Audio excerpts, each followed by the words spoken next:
Alright, it's been about a week since my last stream, but here I am, not streaming Silent Hill 2 again. Yeah, welcome back to the stream. I'm your host, Barcelona 39. Today I'll be streaming Battlefield 6, but not just Battlefield 6, but two other games, Hotel Barcelona and Diamond Blade. Let's start off with Battlefield 6, as that's the big trend kickoff thing going on, isn't it? Right, so, it's been some time. I've been trying to get stuff in order on my end in terms of scheduling and such. Suffice it to say, it's been going pretty okay all around. And so, yeah, I've just been wandering about on my own time. I've been thinking about streaming. I've been trying to find the time to stream more consistently, but between certain things in my personal life, mostly just the sense that I've got like a bunch of stuff that I'm doing, not related to streaming, but you know, just like general stuff, volunteer stuff specifically. But yeah, between things like that as well as just my work, it's been a bit hectic to say the least to try and like find the balance to stream. And so I found the time now.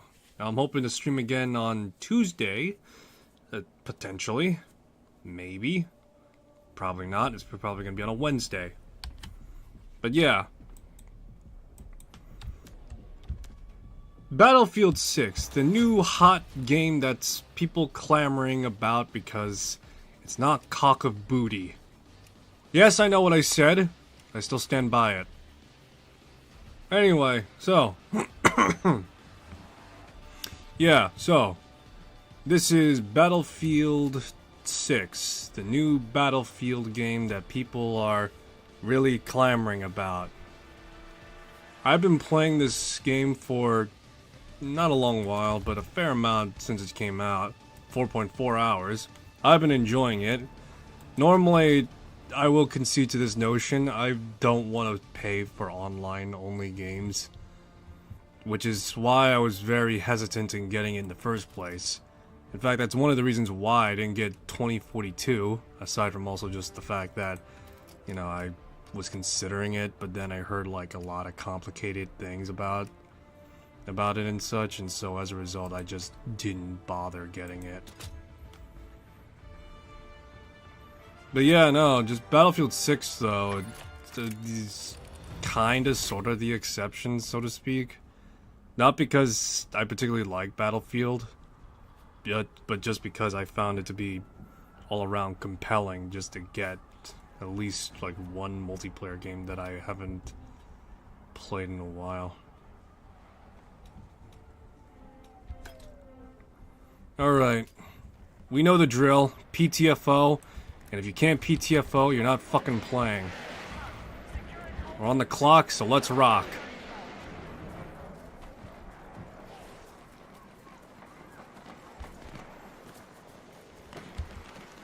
Alrighty.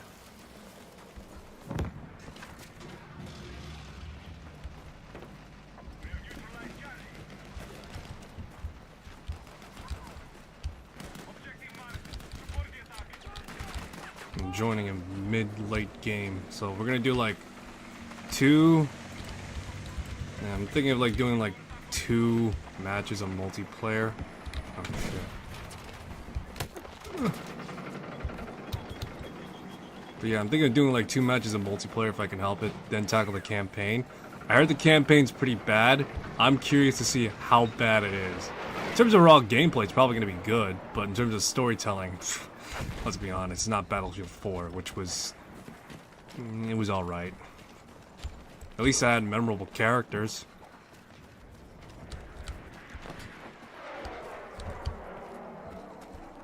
It all just occurred to me that canonically, if 2042 is...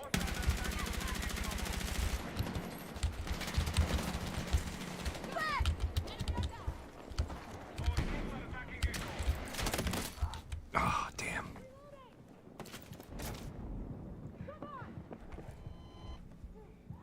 But yeah, the thought just occurred to me just now that if 2042's history is canon, which, knowing DICE and EA, they probably want to at the very least acknowledge that to some extent or another.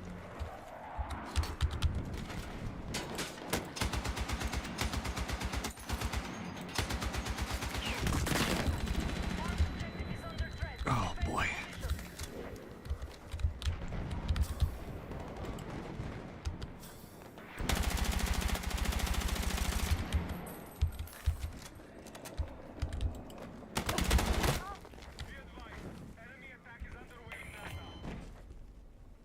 Alright, but yeah.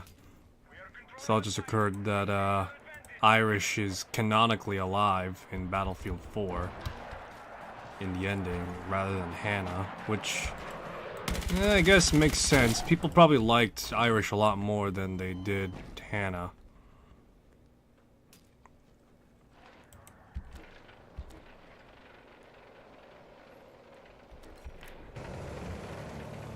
Alrighty. Ah, son of a bitch. I'm right now trying to get to a point and lock it down, or assist in locking it down.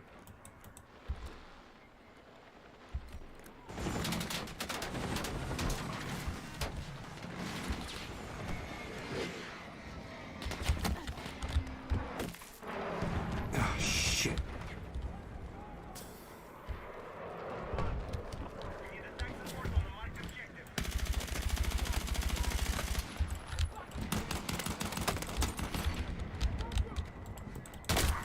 Ah, fuck. Oh, what is...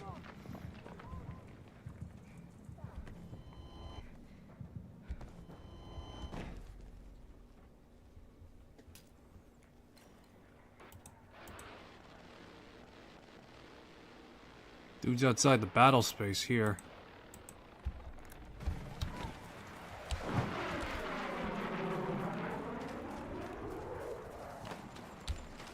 I sort of got it though. I will say this. I've been playing this game for 4 hours now, and I've only been playing as Pax Armada. I fucking hate it. I don't want to play as Pax Armada. I want to play as NATO. I want to play Homeboy USA. I want to play USA. And Ook. Stupid. Oh, it's so stupid.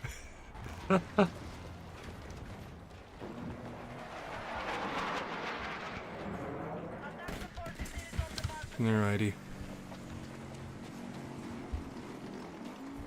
But yeah, Pax Armada doesn't have the fucking exclusive deluxe skins I paid $100 for.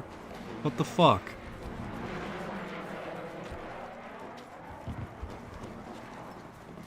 I do hope that maybe at some point... I'm terrible aim. Anyway.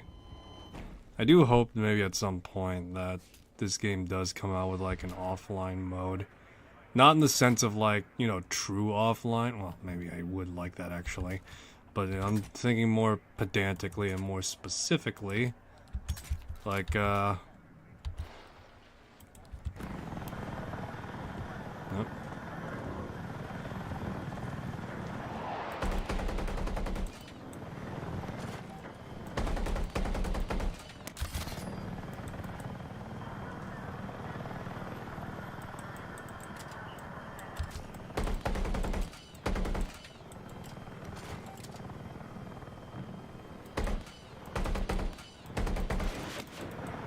Splash, splash, splash.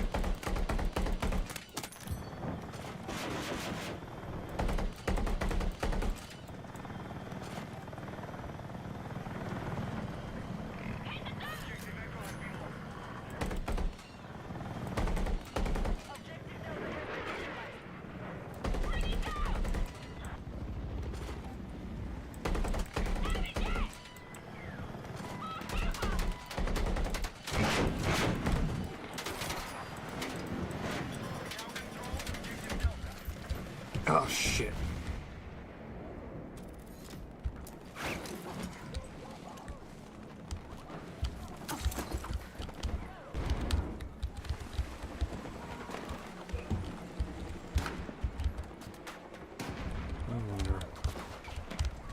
Use the ladder. Oh, no. Fuck? No. It was a landmine that got me. Alright. Or, sorry, Claymore. Claymore's what got me. Claymore mine. Alrighty. But yeah, I hope that at some point maybe there's like a offline mode for this game a little bit, you know?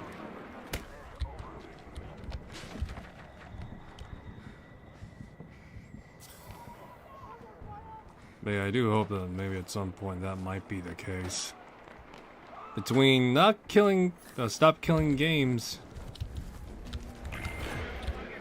and between stop killing games being a whole thing and requesting for most games to... Fuck, dude just dropped... Is that the sniper that was shooting at me that just decided to say, hey, yeah, I'm gonna drop down from this vantage point and kill this one dude?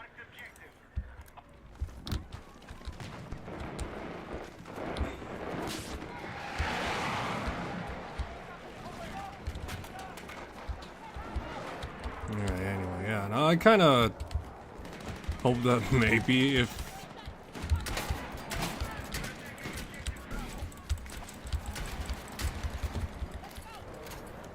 Yeah, I do kind of hope that maybe at some point that an offline mode would come. Doesn't need to, like... I mean, it could have, like, certain restrictions. Like, for example, true progression, I guess, so to speak, would be unavailable. But the drop off, the counter to that would be that you would have everything unlocked.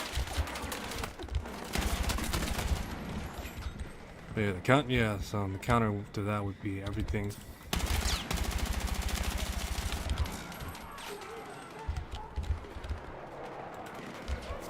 You would pretty much have everything available off rip.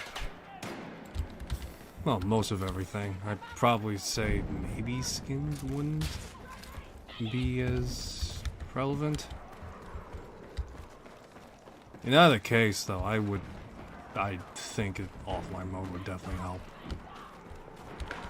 A step in that direction would be a solo mode where you played with bots only, sort of like how there's a what was it? Think of like Angels Fall First as a primary example, as well as even Ravenfield to a minor extent, but outside of that.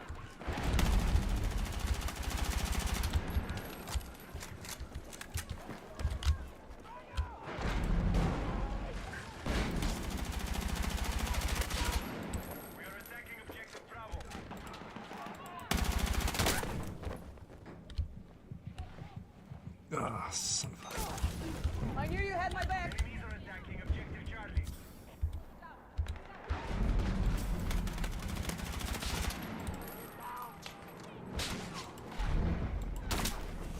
Yeah, he killed me, but we killed him first. And by that I mean just victory.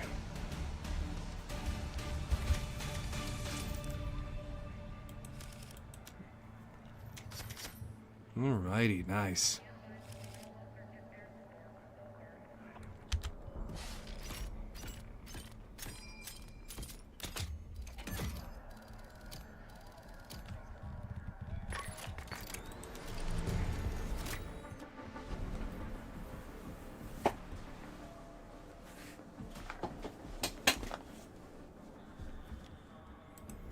Let me see, there's rush mode.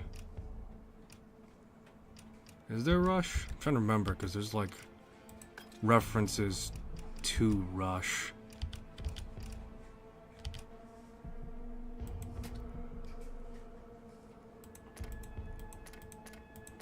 Yeah, let's just do this instead. See if I could find anything or anyone. Oh wow, okay. Just found someone immediately. Please let me play NATO. I don't want to play the bad guys. Yes, I'm playing NATO. Finally. A mode where I'm playing the relative good guys. Limited lives, enemy have unlimited. Destroy the MCOMs. I'm just gonna play Assault. Mostly because I'm a guy that really likes assault rifles. All call signs. Take out enemy comms across the site. Targets are marked for destruction. Out. Be advised, our explosives on Bravo are being disarmed.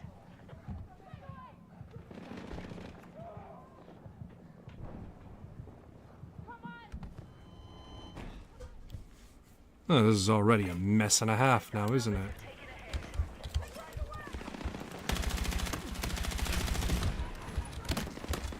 The problem is right now is that this gun is kind of sort of, you know, kind of sort of is actually a piece of shit. Range on this thing isn't that good. The recoil of this thing is fucking horse kick crazy, and well, that's really about it.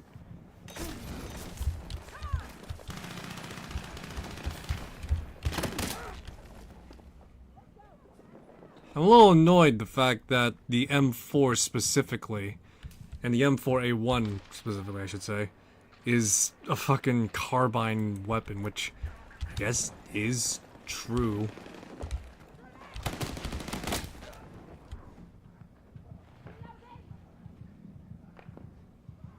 Alright, but yeah. The M4 is classified as a carbine weapon, and it annoys me a little bit that there's no assault rifle variant available. The only thing you get for assault rifles specifically is... I'm trying to remember off the top of my head, because I actually did take a look at the catalog that you would have unlocked.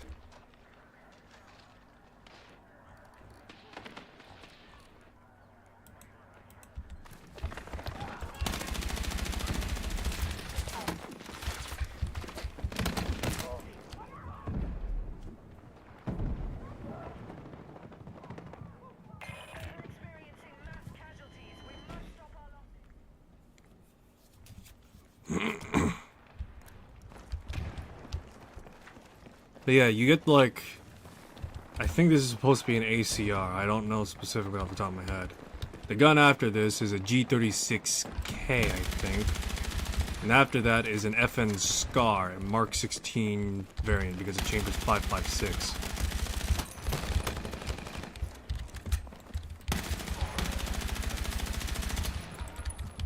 But yeah, because specifically it chambers 5.56 over like this Mark 17, which would chamber 762. The standard battle rifle caliber, so to speak. .308 Winchester, whatever.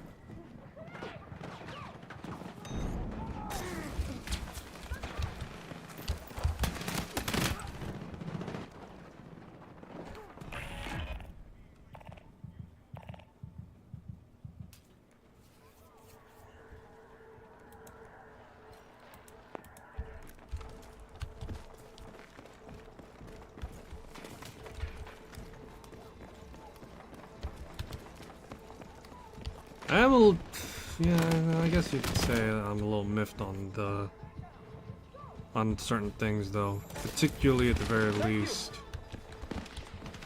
The assault class is proficient primarily, first and foremost, with assault rifles. The medic is proficient with the SMG, the support is efficient with the LMG, and of course, sniper is good with snipers.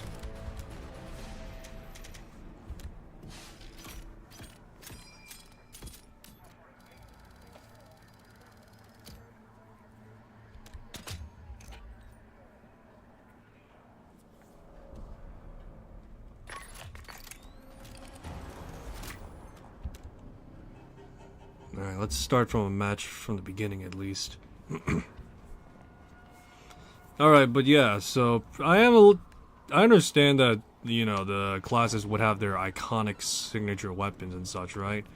But like I said, I am wanting... I do kind of wish that the classes were more efficient with, like, more than one weapon. Like, say, for example, the assault class with its subclass Breacher and Frontliner, the Breacher would gain efficiency with the shotgun, and then, you know, the Frontliner would be, like, really good with also assault rifles and carbines. So it would give the excuse to, like, use those weapons because you get like a slight buff to using the class signature weapon.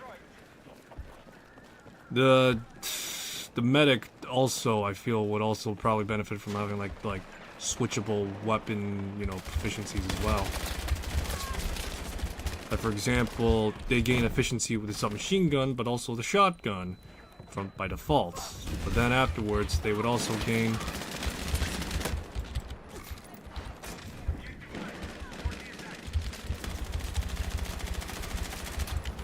Then afterwards, they would get like efficiency with also carbines, or you know, some other form of close quarters weapon, or mid-support weapon at least.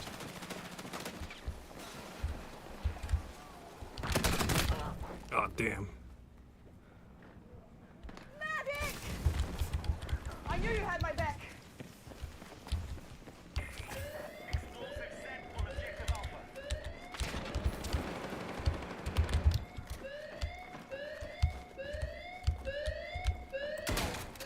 Oh fuck's sakes! Scared me.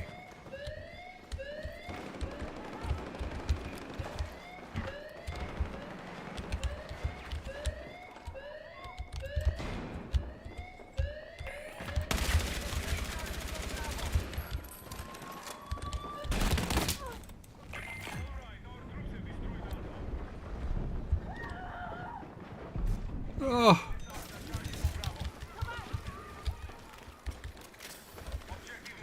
I just love the fact that when it exploded, my character is also technically in the fire. And so at this point, you're just seeing like a half-burnt character, or a half-burnt person just like running around and just fucking dealing with shit.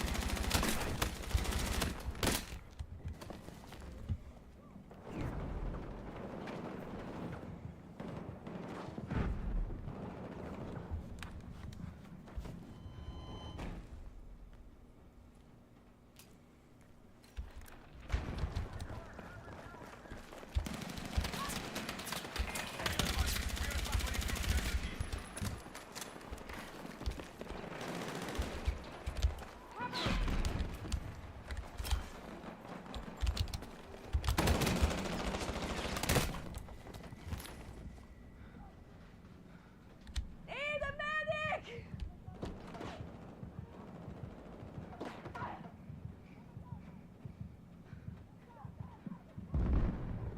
Medic!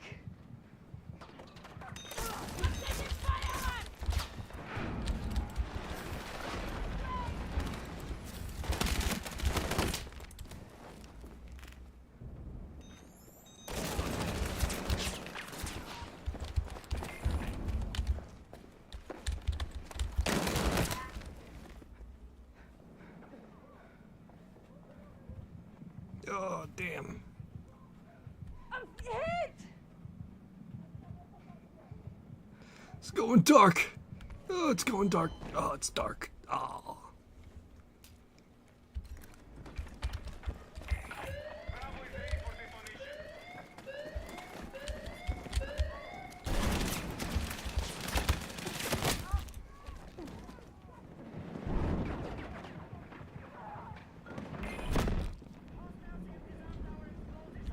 Hit!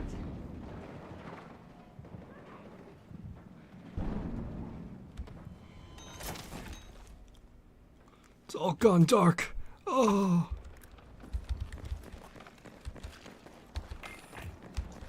Last squad member alive. Yep.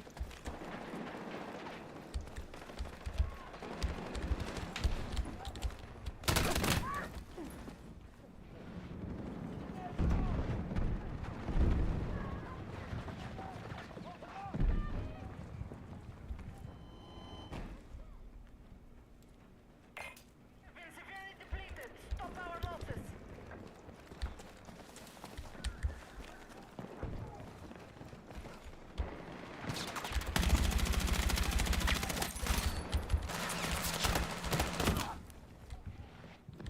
Fuck! Medic! Oh boy. There is a downside to this mode, I would say. I don't know. I feel like maybe it's not the defenders thing, but just the way players are playing right now. Ugh.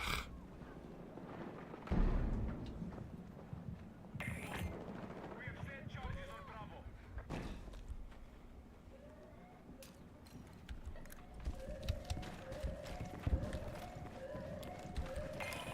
Hostiles have disarmed our charges on Bravo.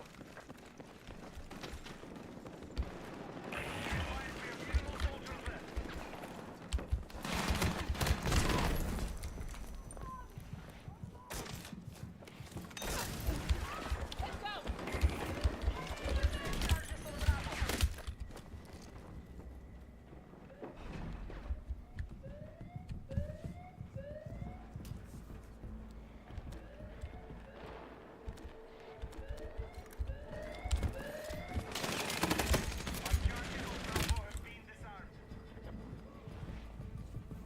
Ugh. I'm trying to think whether if it's a problem the players. I'm trying to think if it's a matter of the players being too on the offense or too much on defense. Well, maybe it's not so much that, but I do think a little bit, at the very least, the problem with Rush a little bit is the fact that the defending team always, to some extent, have an advantage. A combination factor that they have unlimited lives, and along with that, they pretty much just drill down hard. Not a bad thing inherently, but it does sort of, at the very least, give the idea that it's a bit unbalanced on that front a little bit.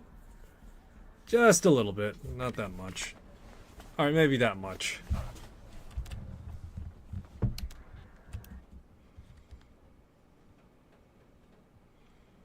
I swear to fucking God, what the fuck is with me being in Pax Armada? I don't want to play Pax Armada, I want to play NATO, for fuck's sakes. Oh, we're the defenders now. Great. Alright, let's see what it's like to be a defender then.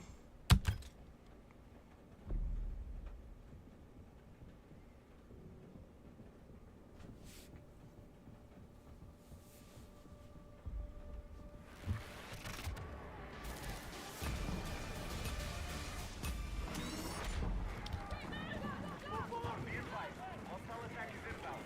Our communication terminals must be protected. Alright, but yeah, let's see what it's like to be a defender right now.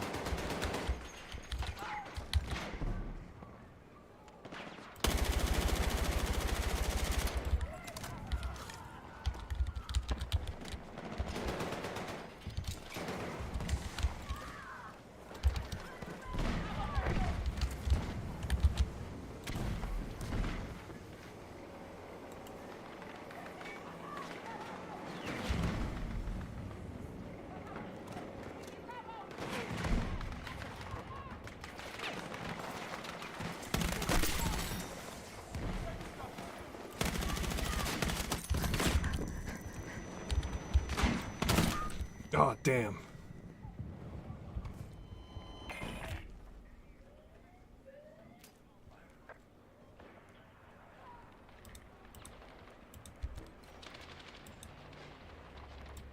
Our troops have defused the enemy charges on Alpha. We need defensive support on the marked objective. Alright, so yeah, right now.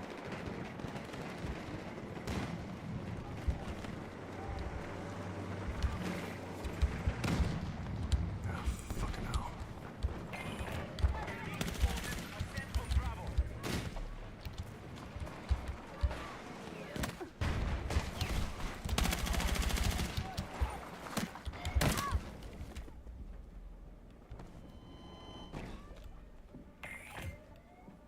Disabled on objective Alpha.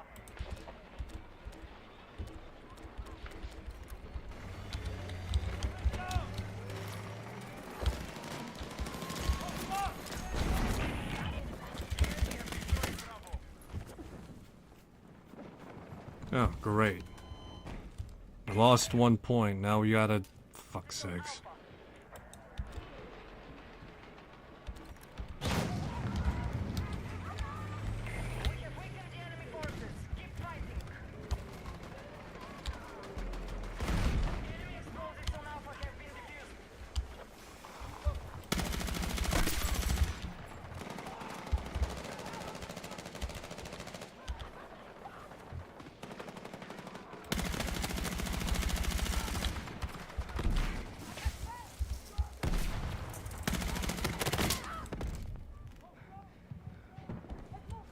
Need a medic!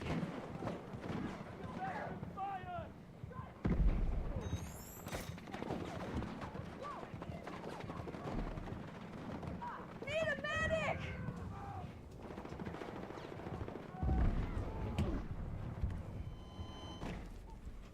Alrighty. Suppose now that pretty much one point has been lost a bit, they now have the opportunity to double down and just defend 1 point instead.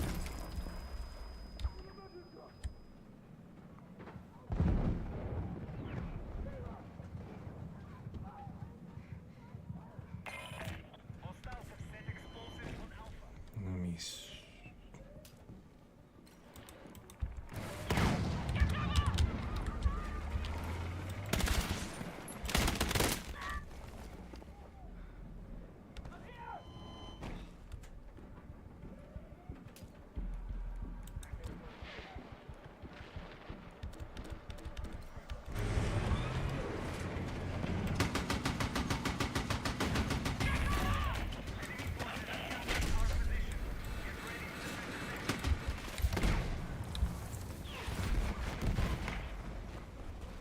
Oh, this is just great.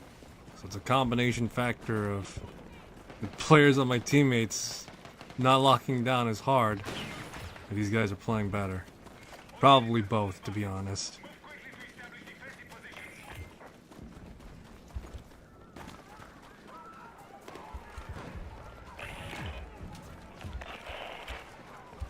They gained 48 soldiers back. Hold them here and deplete their forces.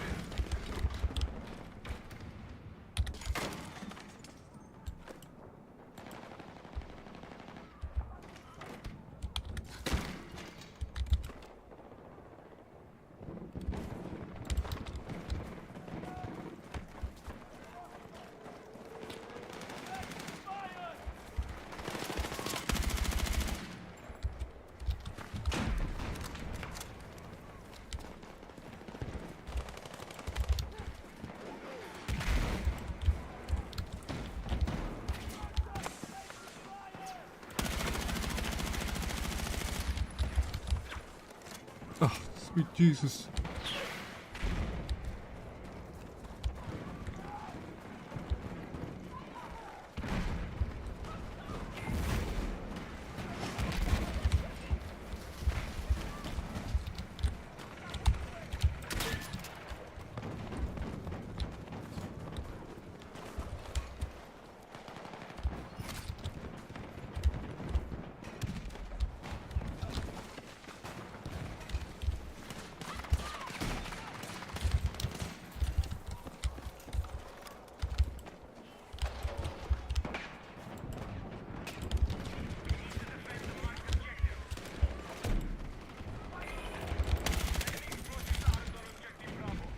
Oh, boy.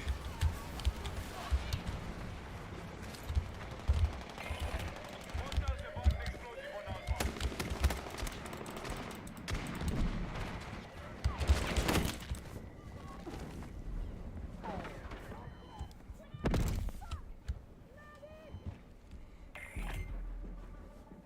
Enemy charges on Alpha. Hostile explosives on Bravo have been disabled. Oh, boy. Oh, boy, oh, boy, oh, boy, though.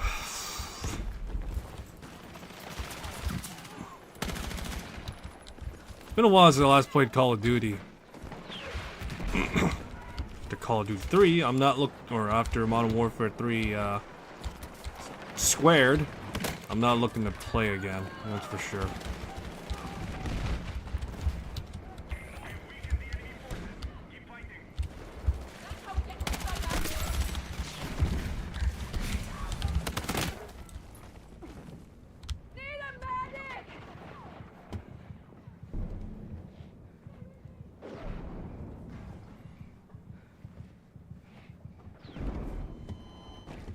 Oh boy. Map's falling apart. Everything's collapsing in.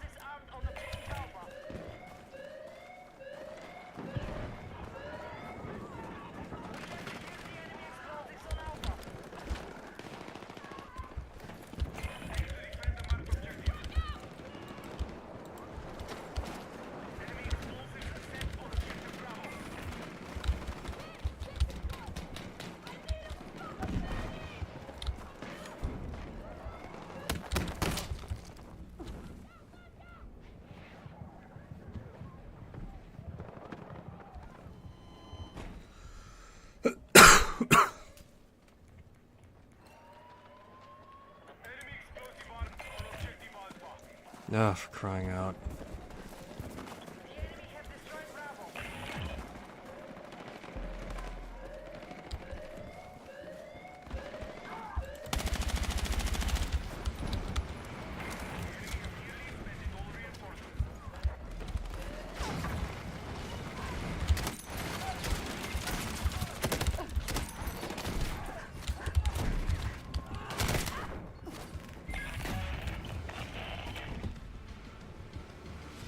Ugh, jeez.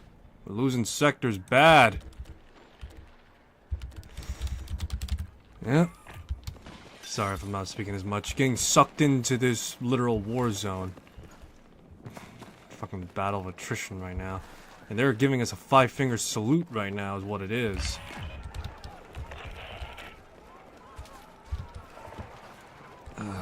Need to drill the fuck in right now.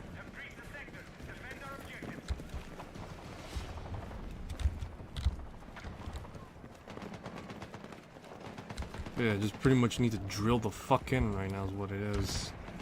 To get a semblance of, at the very least, passing this match.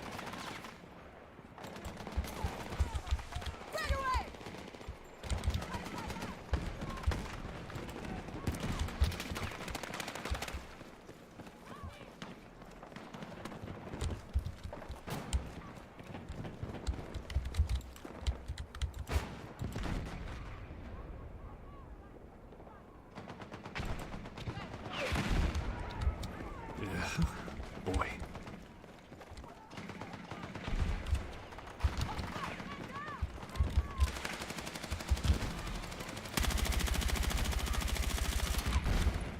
Fuck.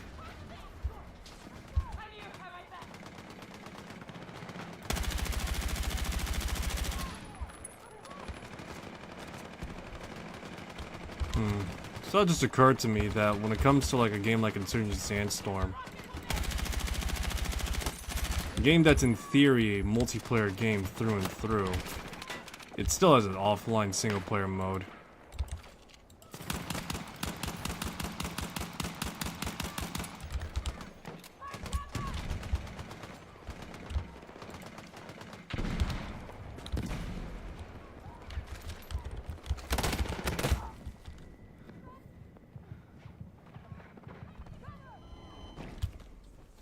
Alright, but yeah.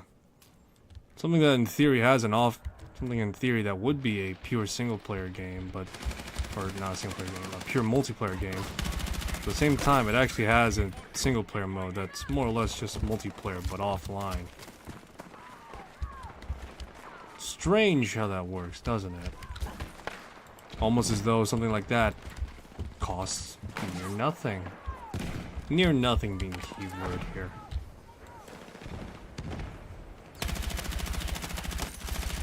Oh wow, I'm surprised I managed to get that.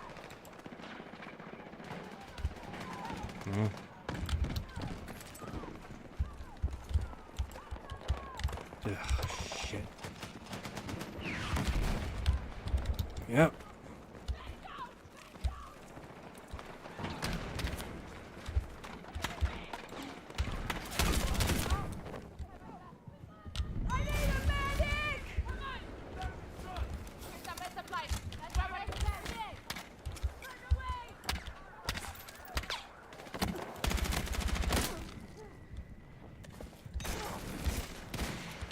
Got one dude out there with a fucking Mark 14. Oh, I think I got him. Nope, I got another guy. Medic!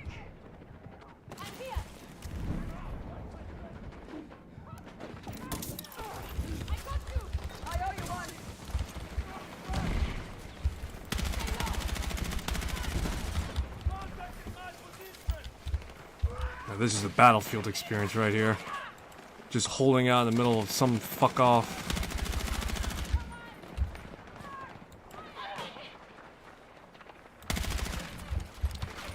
Just trying to hold out in some, like...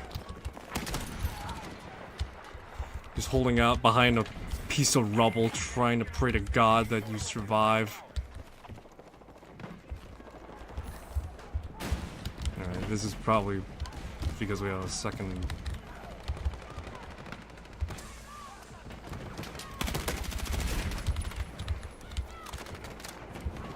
Yeah, this is probably because we got like a second decent defensive perimeter right here.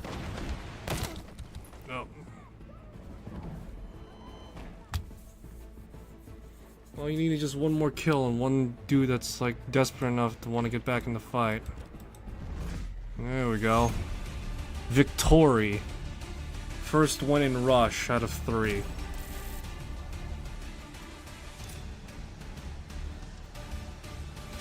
All you need to do is win once, and that's it.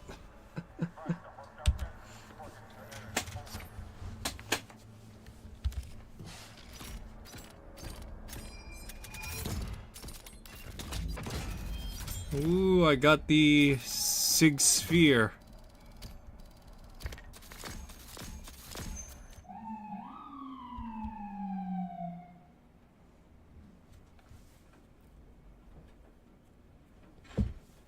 Alright, I guess I could spare one more attempt at Rush. Just because I'm playing as NATO now. Finally, I'm playing NATO, the good guys, relative to the term, because they themselves have like a whole litany of war crimes underneath their belt. But still, in the context of the game and everything else behind it, yeah, they're the good guys.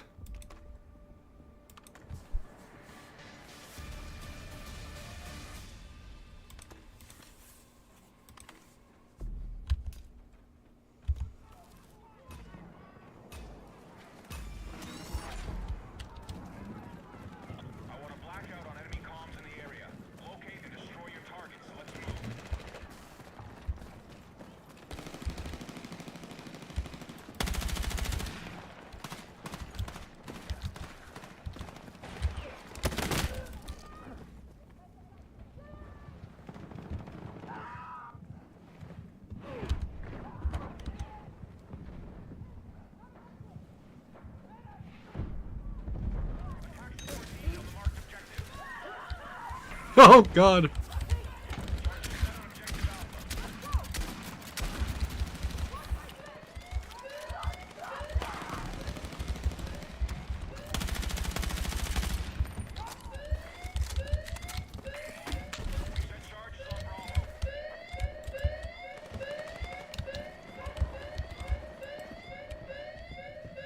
Four, 3, 2, 1.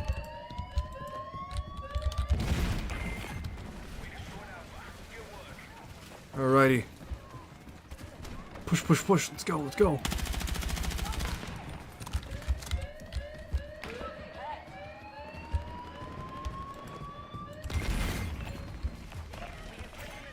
We lost one soldier! What the fuck? They're probably thinking they just lost one dude? That's it?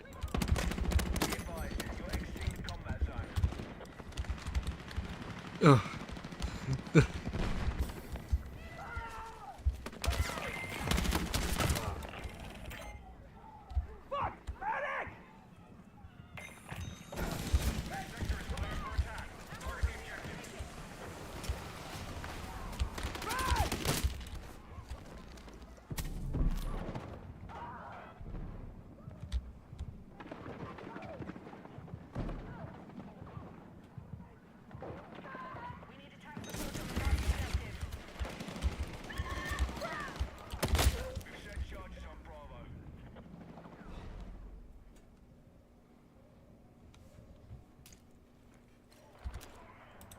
Alrighty, let's see.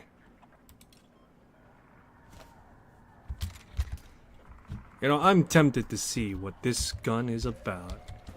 This is the, well, this is the Sig Sphere. trying to remember. I remember that specifically this MX. No. I remember specifically that the spear itself has like a whole bunch of stuff attached to it. Among them was, I'm trying to remember, the fact that it was chambered in 6-7 Wrath or something like that, or no, like not 6. No. 6-8 Wrath. Yeah. So. All right.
God damn, they disarmed it.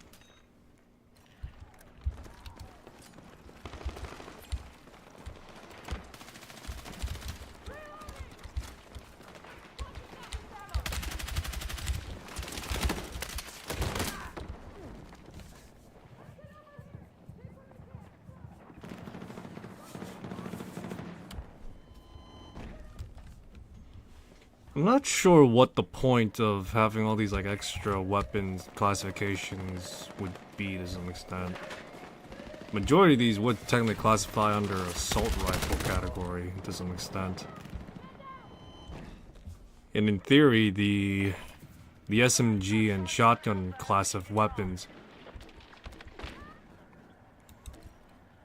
in theory, the shotgun and SMG class of weapons could be classified as like, you know, what was it? Close quarters combat weapons and such.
Oh, fucking shit.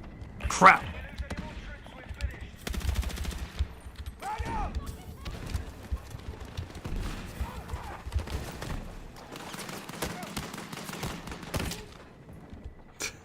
Man, it took you long enough to shoot me. Dude was shooting my shoulders first before then capping me.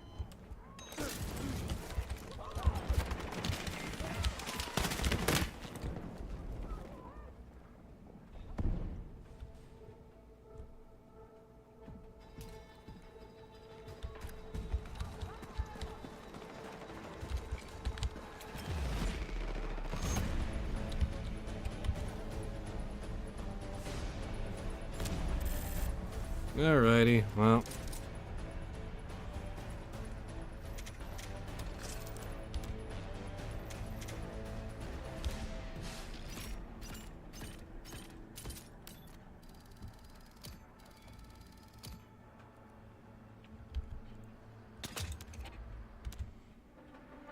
Alrighty then.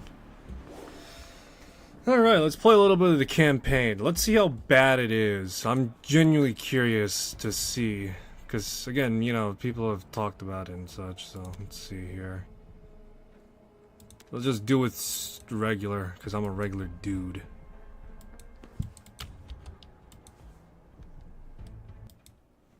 Nope.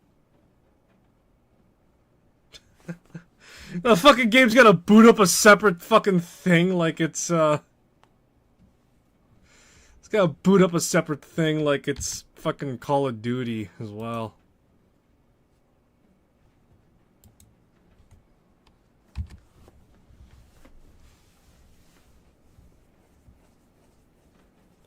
Alrighty, Battlefield 6. Let's see what your campaign's about. Can you top the majesty that was Battlefield 4, where it was actually pretty good from what I remember. You got Wrecker, you got Irish, you got Pac, you got Hannah, that Chinese woman. You got the guy who you cut the leg off of, you know? Oh, yeah. Yeah, but, yeah, that's pretty much it.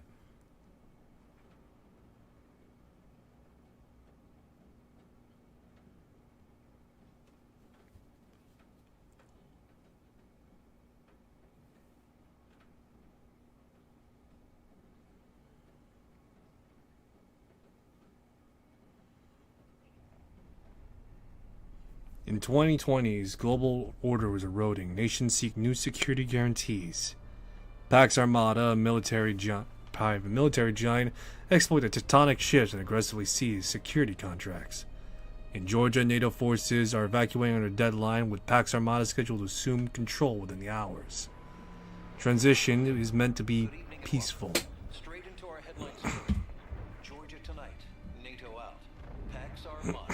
Is the NATO alliance shifting to a new position? Or is is NATO collapsing? Pax Armada's peaceful expansion ends. What comes next? It's not diplomacy. On the ridge line, that is not ordering us to leave the area.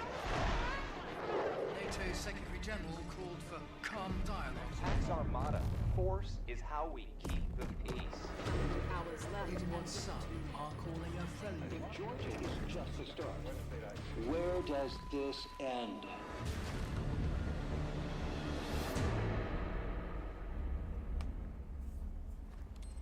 Bad guys in arm's reach, and they're redeploying us. Murphy, Regional Command's got an update, boss. Too bad it's not going to be go kick those Pax Armada shitheads off our doorstep. Pax isn't the enemy. Read your briefings. Well, Command should find us an enemy. You backing servers isn't work for raiders? Offensive cyber capabilities, Blake. SAP level shit. If you read as much as Martinez, you'd stop bitching about the wrong Georgia. Let's see what Command's got.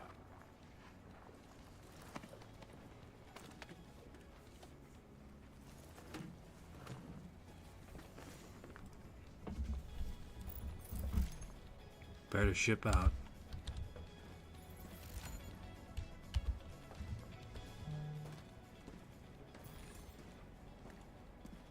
Yo, this is BS. We build up all these cyber defenses, then Georgia says, ship out. We're giving the base to Pax Armada. And NATO just rolls over? That's politics. NATO's not up to a fight with the worst PMC in Europe. We are. Tag us in. Look, I'd love to teach Pax a lesson.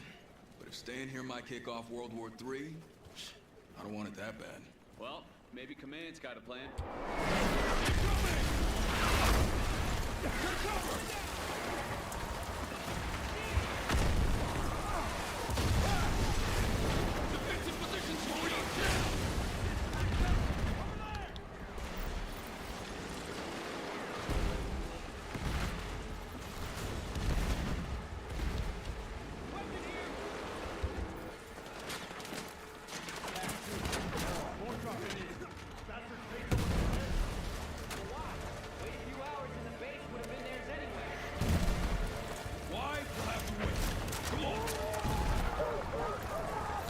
Hooah, boys! Hooah!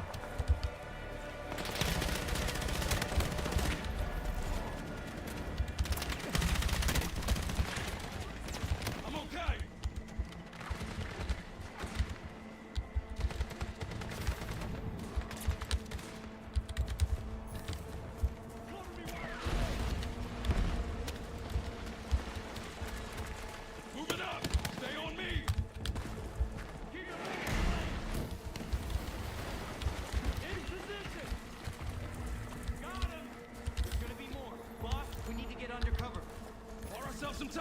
side!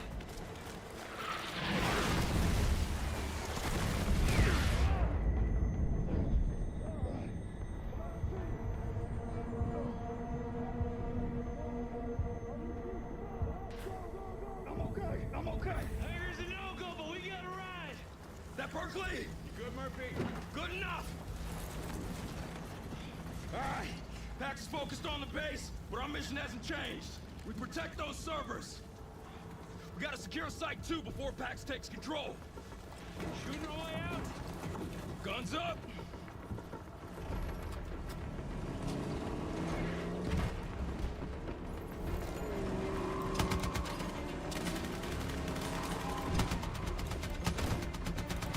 Targets on both sides.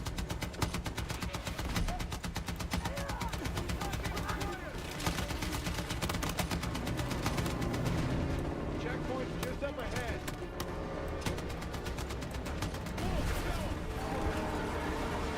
Berkeley, go! We need another exit. Oh boy.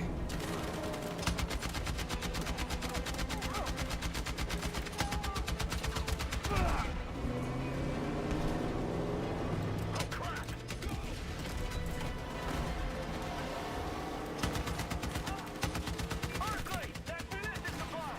No time! Go through! Holy shit! This is our house, assholes. Okay, that threw them off. Oh, sweet Jesus Christ. Oh God, what the fuck is this campaign? Already I'm already saying that. What the fuck is this campaign already? Jesus Christ. This is like the most Hollywood-esque thing I've ever seen, you know?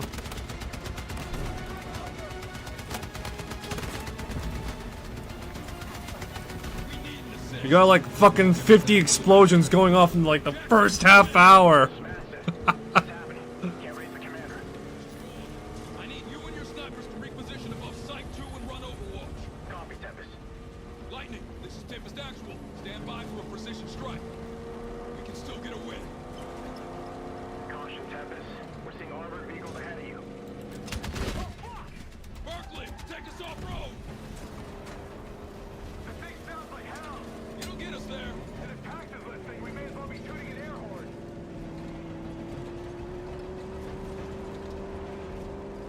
Okay, drop us here. We see you. We're at the overlook up ahead. Berkeley, I need you to look for more survivors. Copy that. Adios. Good luck. I think that's Mafia 3's Clayton's voice actor and possibly facial actor. The guy that also did Mind's Eye as well. But that's here nor there, you know. Set for cover. Murphy, glad you guys made it. Likewise, Jackson. How we looking? Pax artillery and vehicles below. Lightning is slowing down Pax reinforcements, but they got a window to give us air support. You're JTAC current, huh? You know it. Let's get him away from our servers. Got a laser designator ready to go? All right. Their turn for a surprise attack. Lightning 1, this is Tempest Actual. Dude has black hands, yet the whitest face I've ever seen.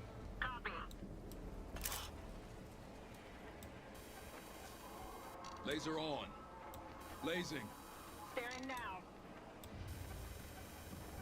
Staring captured. Confirm no friendlies in target area. Confirmed.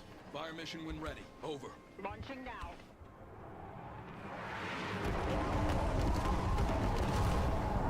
No.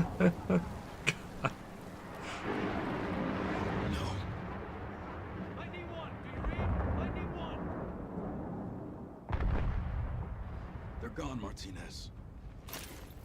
Jets. Someone sold them jets. Jackson, give us some cover. We're headed to Site 2. We are? We can't evac the servers under that kind of fire, and we can't let Pax capture them. So we destroy those servers before they compromise NATO. Holy shit. We've got enough C4 to take out Site 2 and lead pack swinging in the wind. Any input? It's a plan. It's the perfect plan. Because win or lose, Murph's in the shit for coming up with it.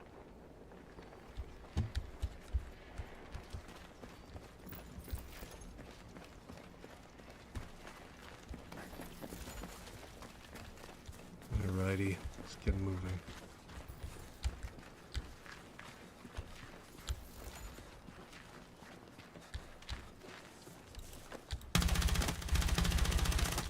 Hostiles closing in on Site 2!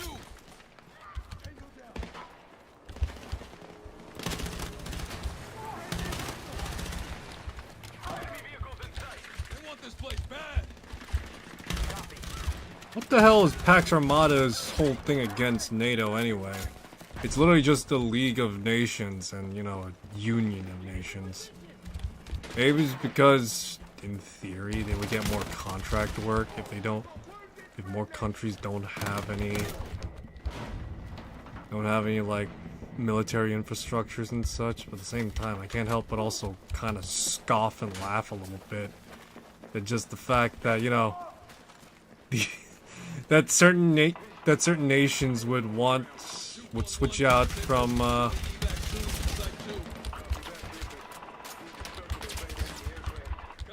Approach when able.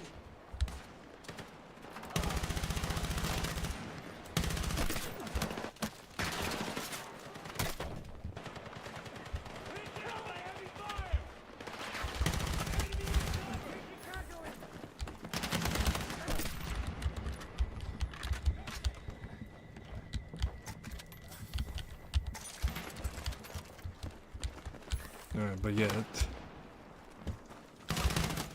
But yeah, no, I could, in theory, see the reason, but I think if I were to be more pedant, well, be a bit more, thoughtful about it, so to speak, I'd probably say it'd be more realistic if Pax Armada did pull like a Metal Gear Solid Outer Heaven type scenario where they seized like a sovereign nation's, you know, whole infrastructure and, you know, usurped it and, you know, placed their own stuff in it. Okay. No tolerance in here. No movement. Lights on. Stay alert. The commander said Pounce is preparing to take control, not rolling in an armored division. Hey, not here. Alright, but yeah, no, I can't help but like feel like that would be more realistic. Just like Pax Armada just becomes like this like Metal Gear.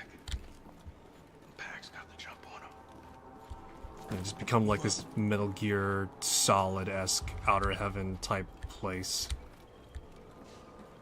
I feel like that would be more realistic. Pax got ahead of us. Where's the other bill of service? I'm reloading.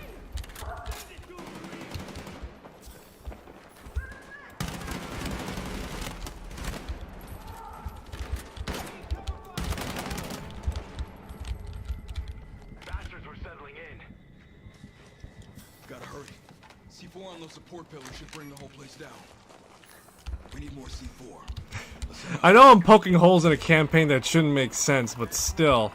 It's things like these that make you think just like, well, realistically, you know, that kind of would work for a supervillain organization, but if this is like a realistic scenario with like paramilitary forces, a foreign nation being usurped and taken over by a paramilitary force sounds more realistic than an actual like, oh, this military force rolls on in. More support pillars. Wire them up. Copy that. But yeah, these paramilitary mooks decide to, because NATO isn't good enough, is coming in and, you know, taking up all these military contracts and such and so forth. And now they're the predominant military force. Jackson, are your people close? We'll chase the evac, but it's gonna be tight. Secure yourselves, Tempest. Clear ahead. Clear! Tempest, you got Pax reinforcements on ascent. They're wise to us. Can't get them all. Copy that. Evac's coming in. We'll hold them off. Oh, for fuck's sake, Murphy. You're gonna make us look like heroes? I won't tell if you don't. Tempest, ready up!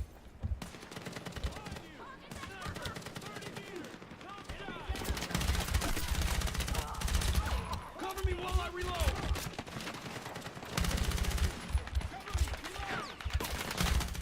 More incoming!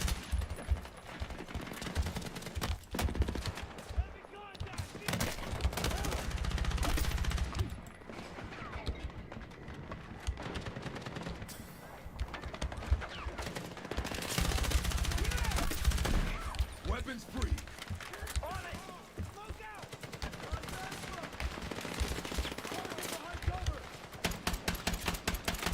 Reloading! I'm hit!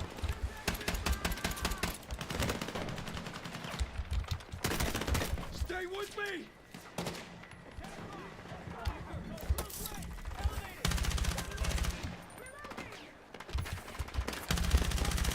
Cover me while I reload!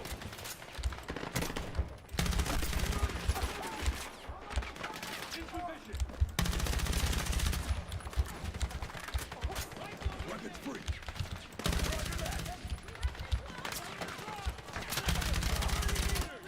Target above neutralized! Take this one! Oh boy. We're not done! Stay focused! Got a breather, but not much.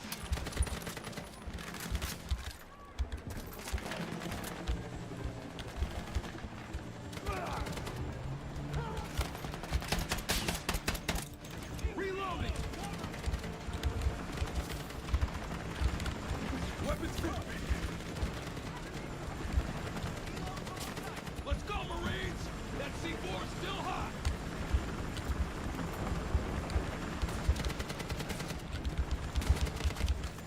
Alright, let's go, let's go. Come on, let's mobilize out of here. 10-4, hoo-ah.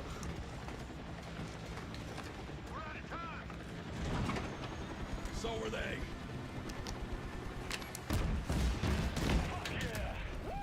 Got him! Holy shit! Think they'll bill me for those servers? Keep adding zeros.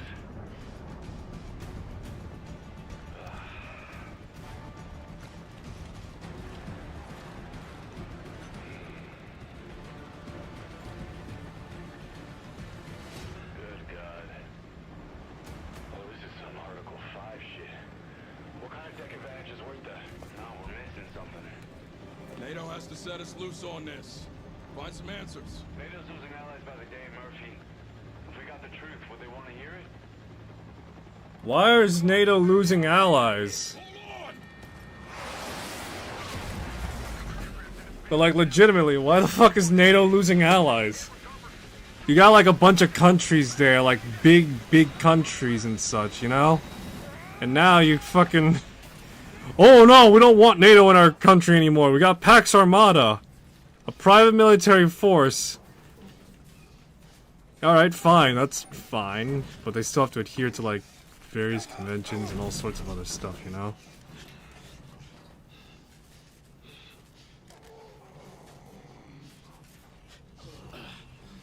Blake, you okay? I can still shoot. Armstrong, Martinez. Think my leg's broke, but I'm still here. Armstrong, come on, buddy. Did we get clear? Negative, still in the hot. We got incoming. Oh, fuck, they're cutting us off. This is Tempest 1-2 actual. Any friendlies in range? We need immediate evac.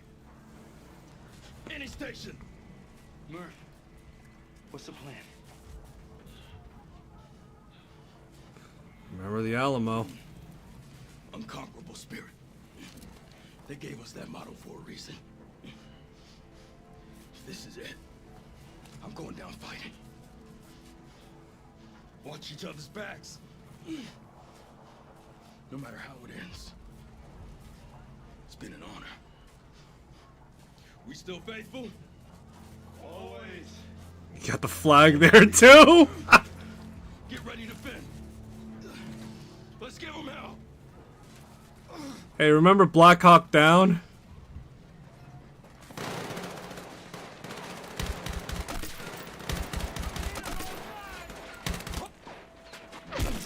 Martinez! Oh, shit! Fuck!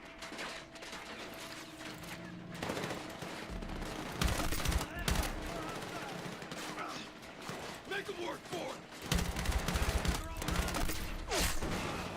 Oh, fuck this. And fuck you. No. Damn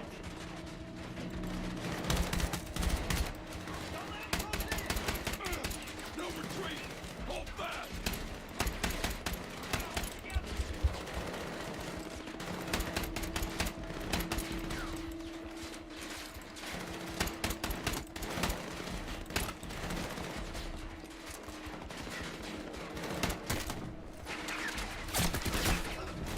Travis! No! No, you're okay! Oh my god. It's like before. Blake. Martinez. I'm on your 6, guys. Wait for me.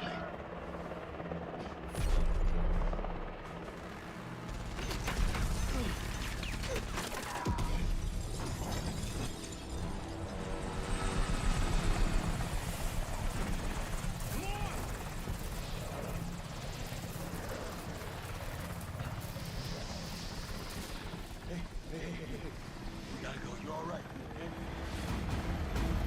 Hey, you alright? You just went through a Black Hawk Down scenario. Fucking majority of your guys are dead. All you were left with was like 1911. Fuck's sakes. Where did the flag come from, though? Let's go! Let's go! You're safe now. No one else made it out? It was just me.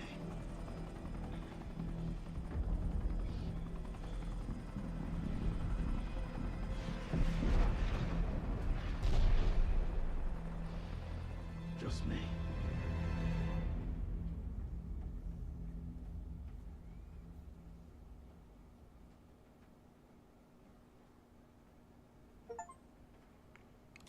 Complete, always faithful. 1 year later, somewhere in Virginia. Just Murphy's drunk off his ass. He's got PTSD and everything. His boys are dead. Now he's fucking like at home. Just fucking whenever Super Bowl comes by, he's like, hey, let's have holding! Just days later, while NATO was preparing its response, Secretary General Hawthorne was assassinated in Brussels, with Pax Armada claiming credit. That created fractures in the West's oldest and strongest alliance. Several former NATO members have joined the coalition of states backing the PMO, which has ignited age-old conflicts in hotspots around Europe and now the world. The question now is, has the violence crescendoed, or is the next fire about to erupt?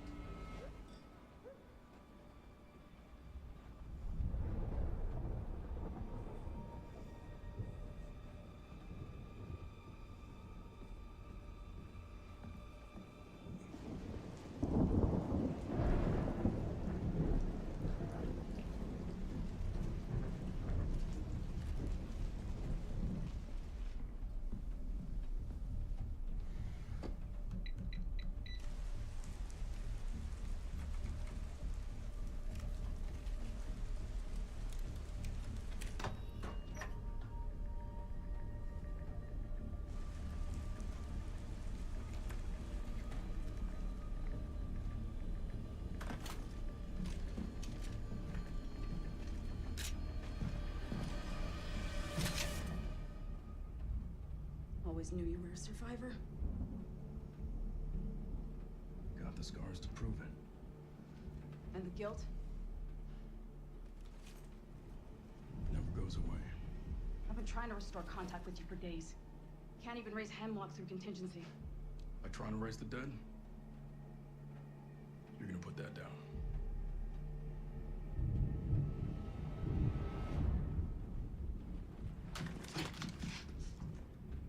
Wasn't a question. Sit rep. Ultra positions. Primary secure. You're breaking protocol. You're never to contact me in person. I taught you both too They're well coming for you. Who? Pax. What's your source? I made the fuck up! believe a group of madmen hell-bent for leather on taking the world apart piece by piece would prioritize an operator halfway around the world? Why? Now that is the question. Gecko, I didn't put you on this team because you're a thinker. No, you put me on the team because I'm a hunter.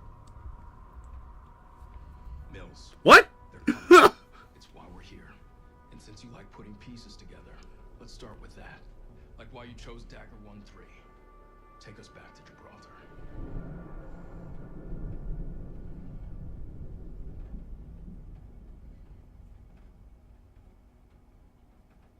Oh, I'm gonna be playing as her, I think?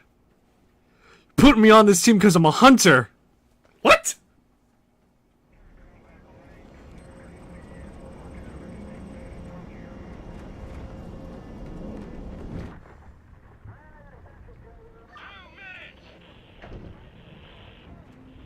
Here we are, Dagger 1-3. In 3 mics, you'll enter Gibraltar airspace. This place has been fought over for centuries. Now Pax Armada have opened that wound after NATO's kept it safe for decades. And there's no way we're letting them have it without a fight. Dagger, this is Pax's ballsiest play yet. If they succeed, they will have secured the most strategic rock in the history of warfare. The British Squad Lancer are already on deck and in position. Hey, Devil Dogs! Want to help our friends take back this rock? Hoorah! 1 minute!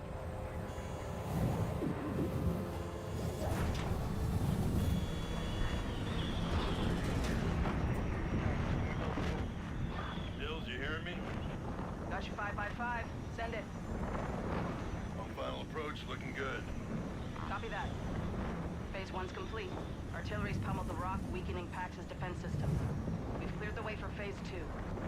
First objective is to rendezvous with Lancer, push through and provide sniper coverage so they can neutralize the radar asset. From there, it's a short hump to Pax's anti-air defense, our second objective. Once down, Command can launch Phase 3. Bravo element will land on the rock with you and move on their objective. Happy landings, Dagger. Mills out. Never a dull moment on this fucking team. Ready for this? Always faithful, always forward.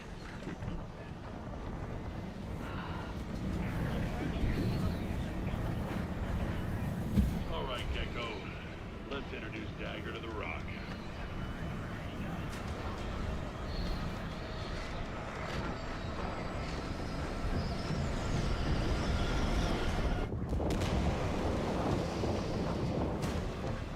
Woo! Yeah! Halo jump!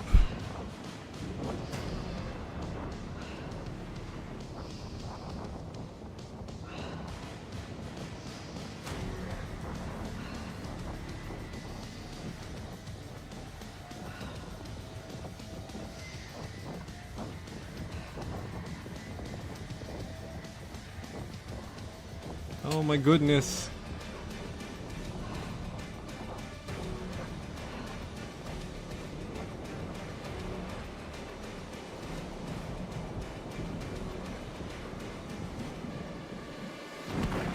I'm questioning myself if I should bother streaming Battlefield 6's campaign. On one hand, it's not really something I would want to bother doing in the first place. But at the same time, I think it might be just funny just to go over a game story a little bit. Fuck that! Yeah, now you know how World War II paratroopers feel like. Reading you loud and clear, Dagger. We're waiting for you at the link-up point. Copy that. We good? On your 6.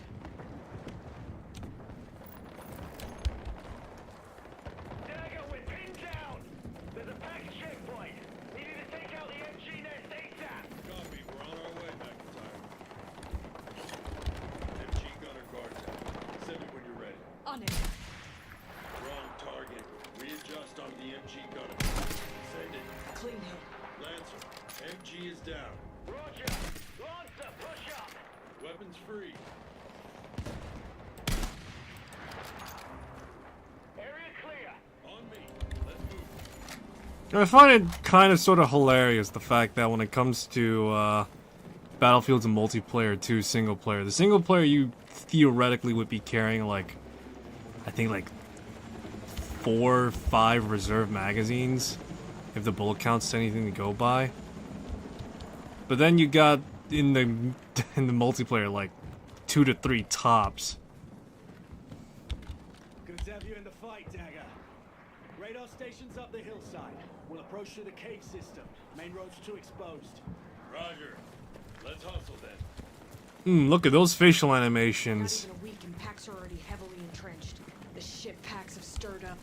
Shipping lanes, trade routes. Takes a lot of nerve to make a play like this. They're sparking old feuds for a reason. Fracturing long-standing alliances. Whoever's put it in the bill wants to shake up the world and throw it on its axis.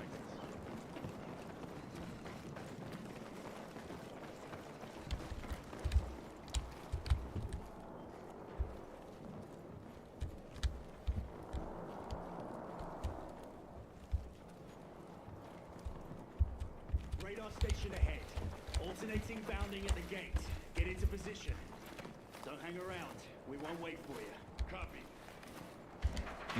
Gotta love those facial animations though.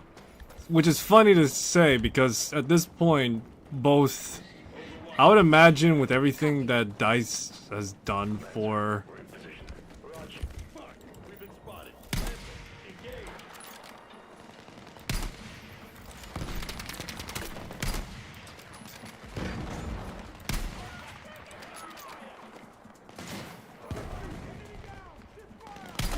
Elevated target eliminated! Reloading! Area secured.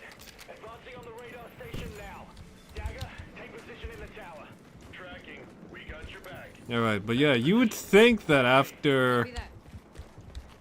You would think after, you know, everything that was done to DICE's Frostbite engine, that there would be more refinement in certain elements, like, you know, at the very least, like, facial animations. God forbid you're making, like, 3 games in them, you know? Oh, I don't know, like, you know, Dragon Age. Focus on the high-prio targets and the direct threats to Lancer. Copy. We're set in position. Over. Copy that. We're pushing up now. You know, things like Dragon Age, which required, like, you know, a bunch of characters looking at your face. Dead Space, which has a bunch of characters looking at your face. You know, the upcoming Mass Effect game that has a bunch of people looking at your face. You know, you get what I'm trying to say? You picking up what I'm putting down here a bit? Clean. Shoot her down. Being Williams copy. Lancer, find cover. Get going. Got it. Move that threat.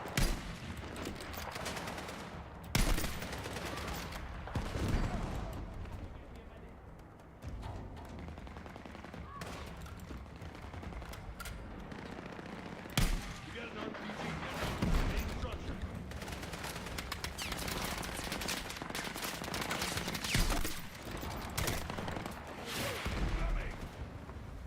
RPG still firing, Gecko.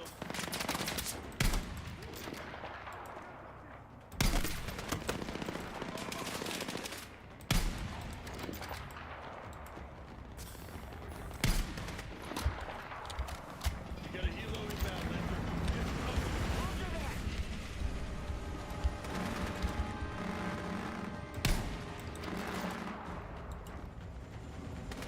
Get into position.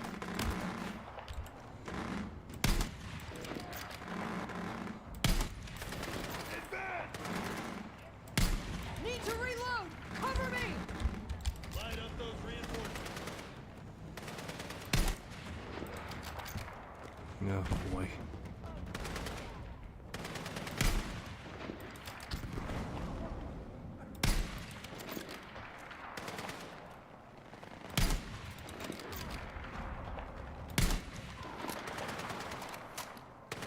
Don't let up!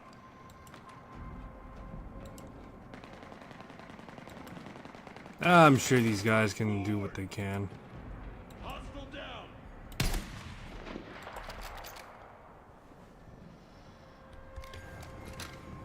Dagger 1-3. We're at the structure now. Setting charges. Got him to the target.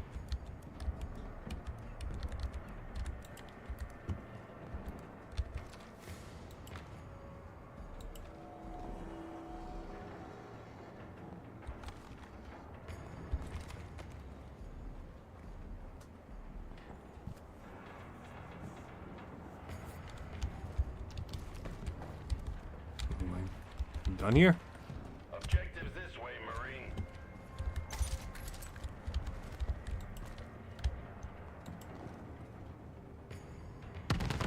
There we go. Proceed to Governor's Battery. Target destroyed. Thanks for the assist, Dagger. En route to secondary objective. Likewise, Lancer. Heading to the tunnels now. Good luck. Dagger out. Let's roll. Moving. Incoming artillery! Get clear!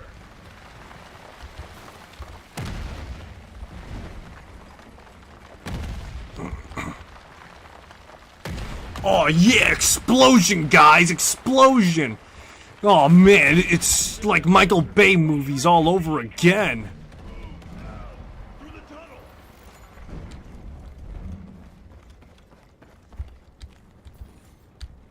Dagger, you copy?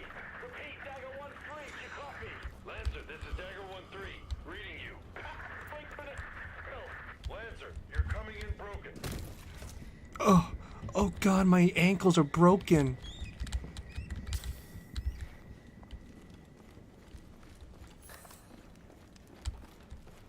Yeah, go white light. Lancer, you read me? What's your status? Damn it! We're a military powerhouse and the radios are still pieces of junk. Well, at least these tunnels will give us cover to move on the AAAs. Come on. Let's get to the exit. Light ahead. Caution. Clear. Looks like we're on the right track. Remember this from the briefing. Underground World War II museum. Pretty cool, huh? Oh man, these guys were tough. No PMCs back in their day. You know any mercs? Been on joint ops with them, and a few I served with signed up, but PAX. Nah, nobody I know would stoop that low. Got some equipment here. PAX must be using the tunnels. Take it. Could be useful.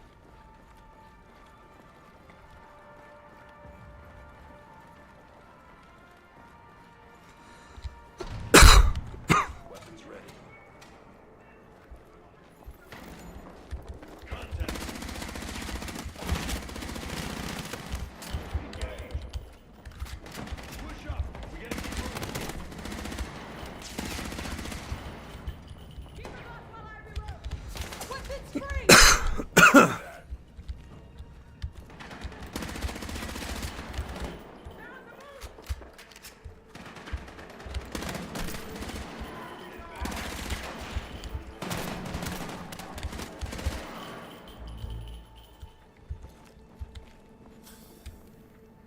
Weapons secured. Fucking shit. Nah, P90 is the best.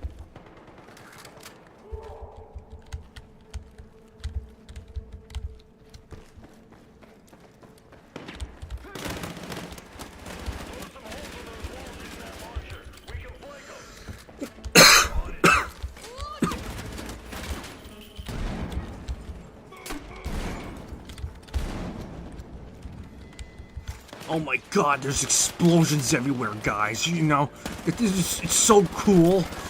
It's so cool. I did not mean to throw that snort in, but now I'm kind of glad I did.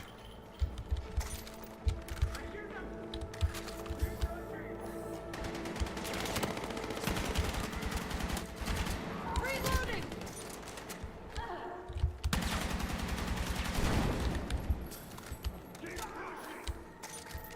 Area clear.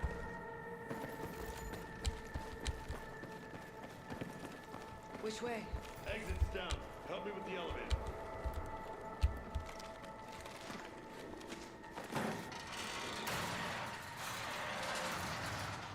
Dropping chem light.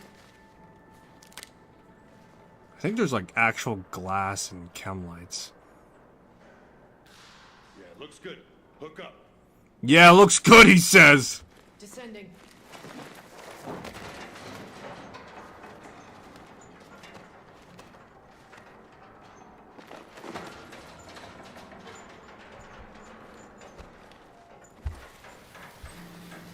Oh, and she's doing that with no gloves as well. How the fuck does that work?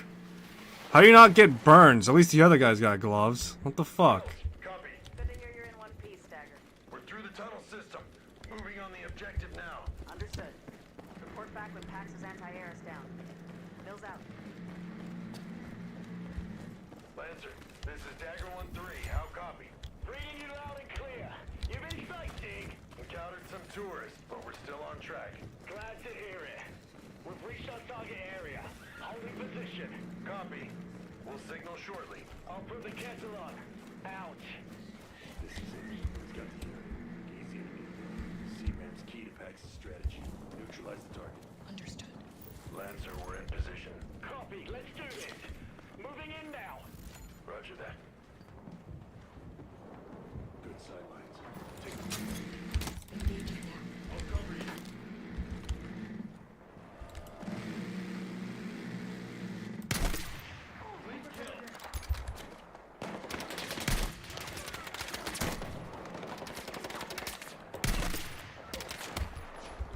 Weapons free.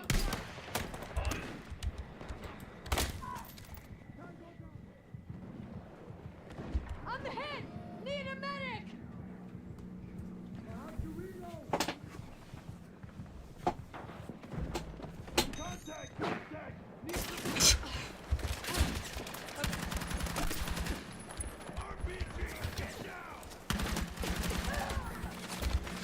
Well, you can only revive a set amount of times, which makes sense, I guess.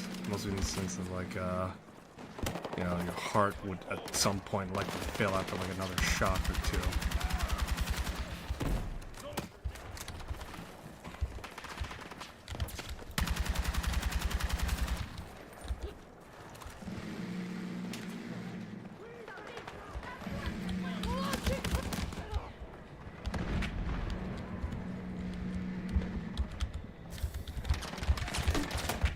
Shotgunner down.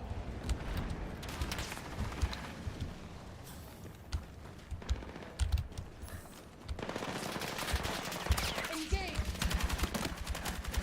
Copy. Get up. Push on that gun.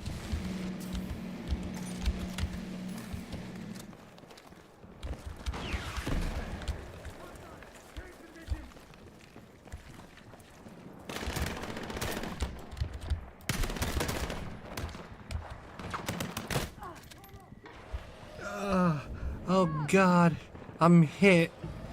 Carter, help me, please.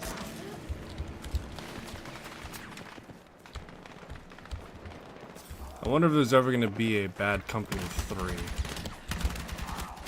In theory, if DICE continues to make, like, improvements to bots and such, they could, in theory, make a Bad Company 3. Although the question at this point is, would we want a Bad Company 3 at this point? The whole point about Bad Company 3 was mostly just down to the fact that it brought technical improvements to the Battlefield series as a whole. Among them was just to, like, showcase and, like, have an excuse for you to fuck around and dick around and, Launching frag.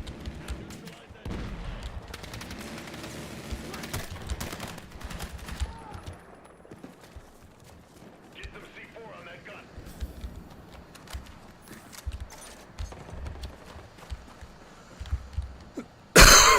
where's the C4? Got a med pack.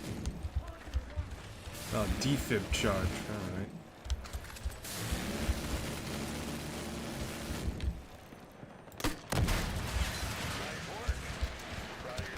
Sometimes.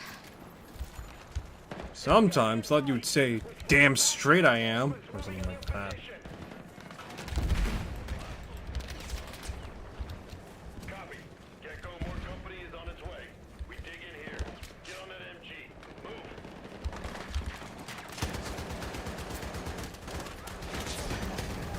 Yeah, no, the whole point about Bad Company was mostly just so you could, like, dick around in a single player scenario and pretty much have access to, like, all sorts of, like, destructive mayhem without having to go to multiplayer that much. Engineer KIA.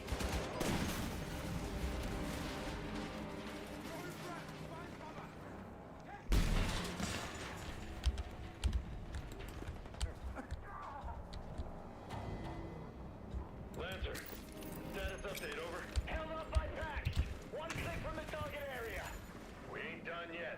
sir. Let's move.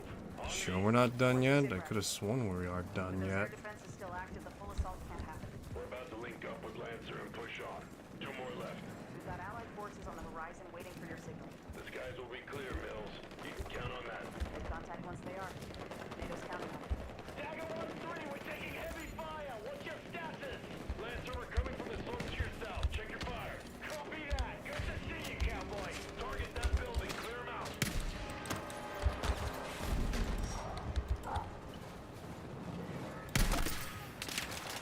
Let's see.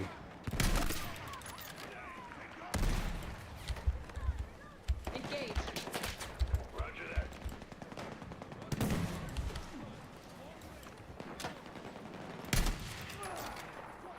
The fuck is Carter doing? Dude's running up being actual goddamn cowboy. Cover me while I reload!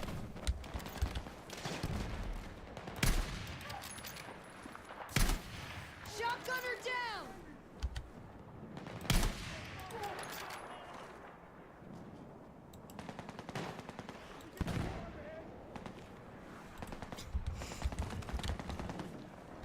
You know, part of me can't help but laugh and scoff a little bit at the idea of the fact that...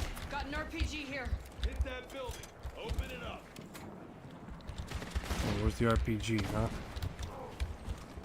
This is a rocket-propelled grenade, yeah. No problem. We got 2 more in place with still firing, though. You ready? We are. Once more onto the breach.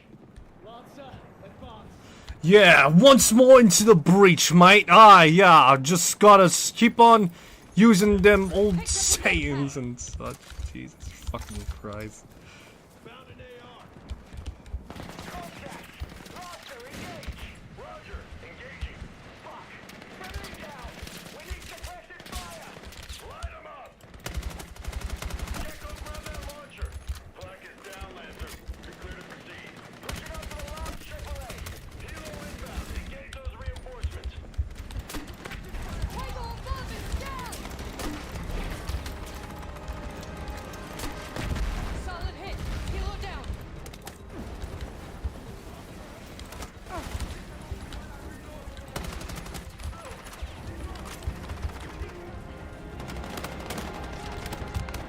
Oh, God. Oh, God. Oh, Carter, I got shot in the leg. Oh. Oh. Oh. Okay, I'm good.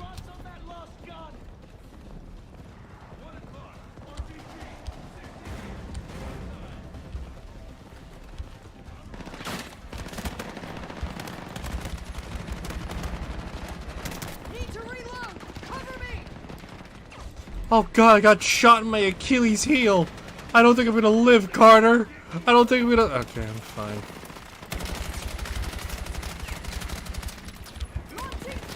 Oh, God, I think that was a bad throw.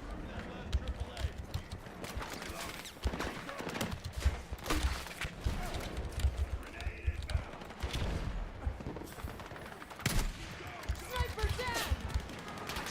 Open fire.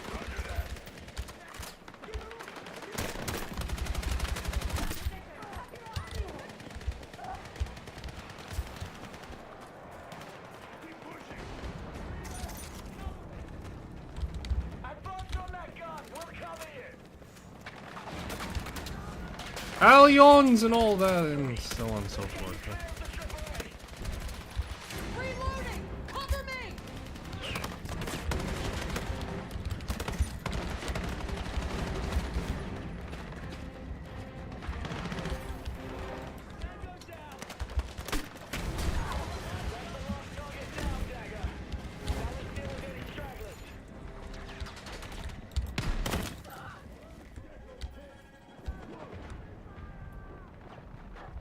Need a medic. I got you. Reloading. Cover me.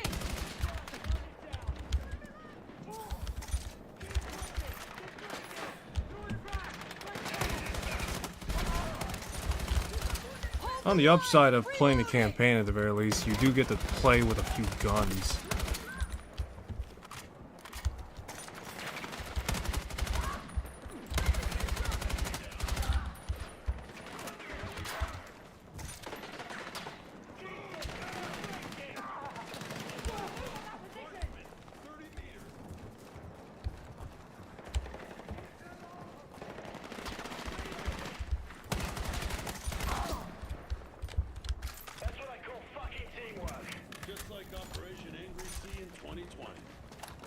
I thought we never talk about that operation, because that was pretty fucking awful, that. Oh. I mean, you already have, like, all sorts of stereotypical fucking tropey fucking shit going on. I don't see why not just start saying, like, you know, stuff like that, you know? Airspace is clear. You just got us a foothold in this fight. Lopez and Murphy are on the USS Macon off the coast of Gibraltar. Hemlock, the specialized skills officer, will be contacting them now.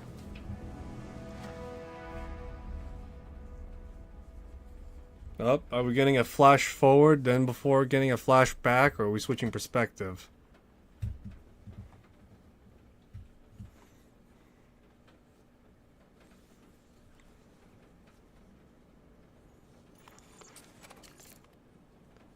Sergeant Dylan Murphy. Oh yeah.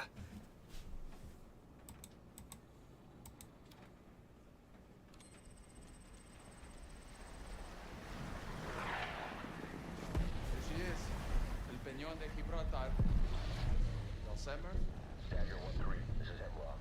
I'm your 3-letter specialized skills officer. Be advised, Carter and Espina are heading down towards Old Town. Once you've joined them, all ask the PAX to go see. Intelligence reports a PAX commander at the target. Roger that. And you'll be part of the beach landing. Oh great. Our own modern day D-Day.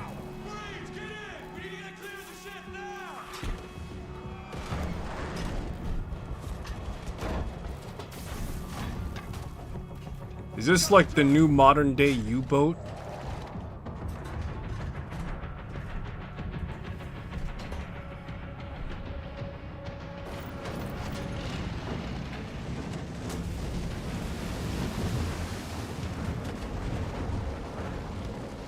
Gotta admit, this is a pretty cinematic set piece though.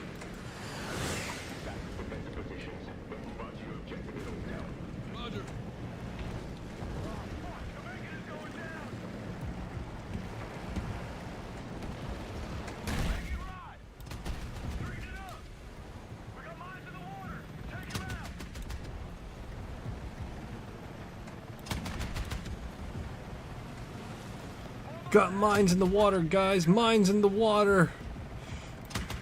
When we touch those, we're fucked.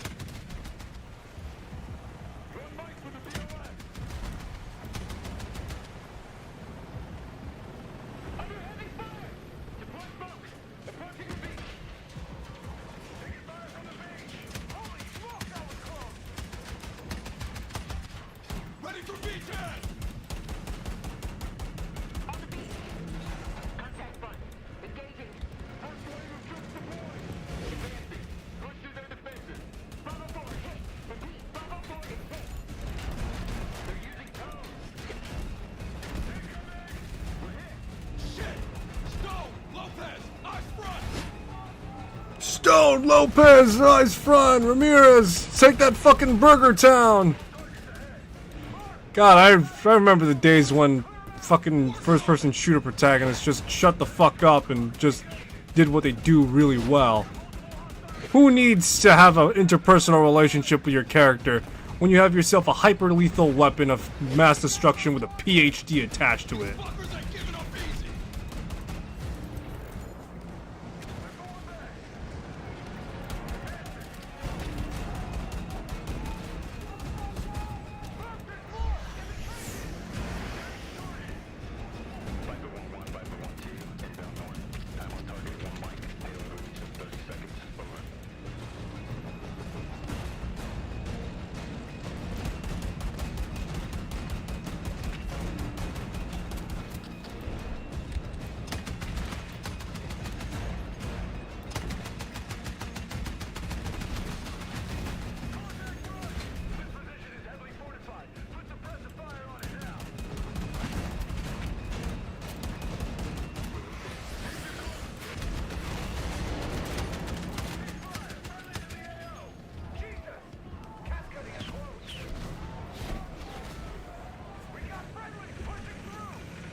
Yeah, part of me really wishes to be in the trench fight instead of, you know, this whole armored core vehicle stuff, you know?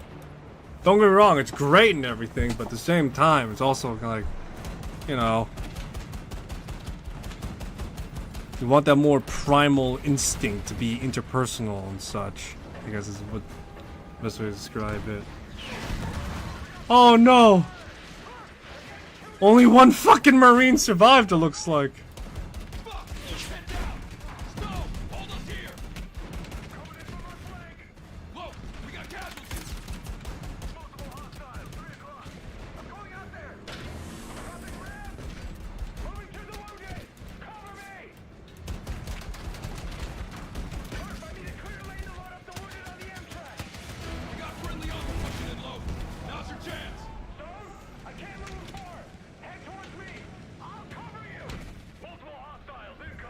They're incoming! Danger close bombardment! Oh god!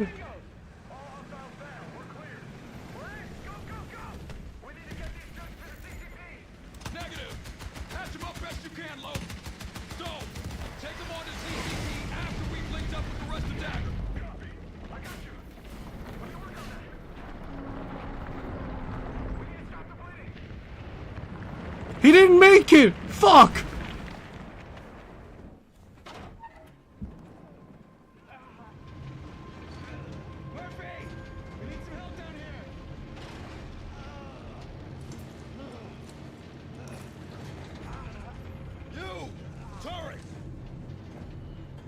You, nameless mook, turret! Oh boy, is this gonna be a quick time event or something where... They just lit us up. We were the first wave, they just tore right through us. It was a shooting gallery. The rest of your unit get off? I'm the only one who made it. It's just me. Just breathe. You'll need your strength when it hits you. Trust me.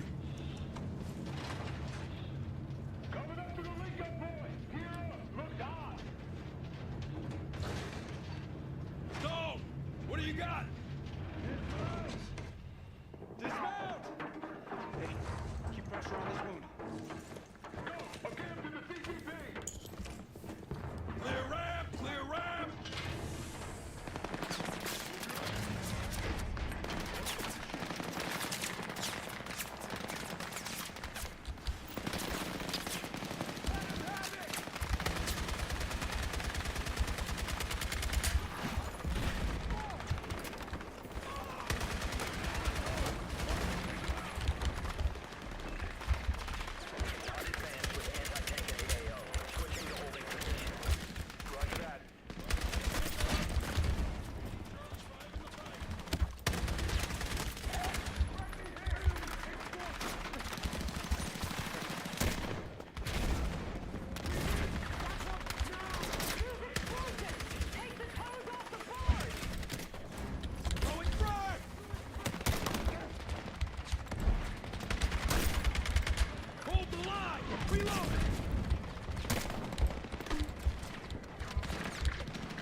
Oh god, got shot in my back.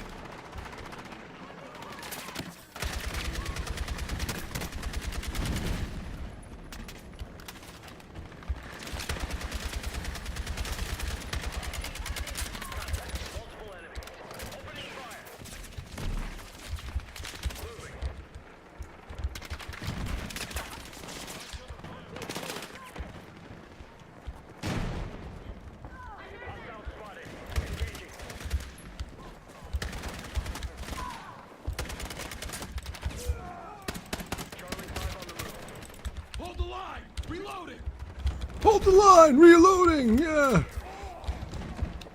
Fix bayonets! Fix bayonets! Make them bleed! Fucking whatever, you know?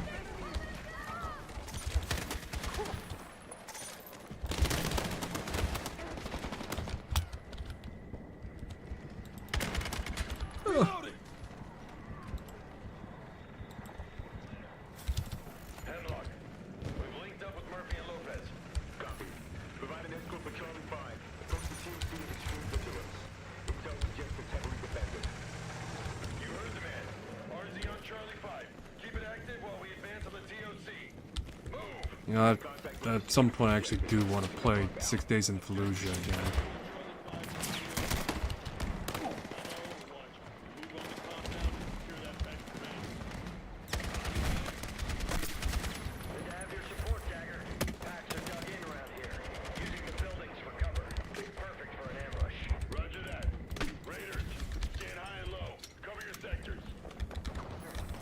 Yeah, part of me now wants to play fucking 6 Days in Fallujah now.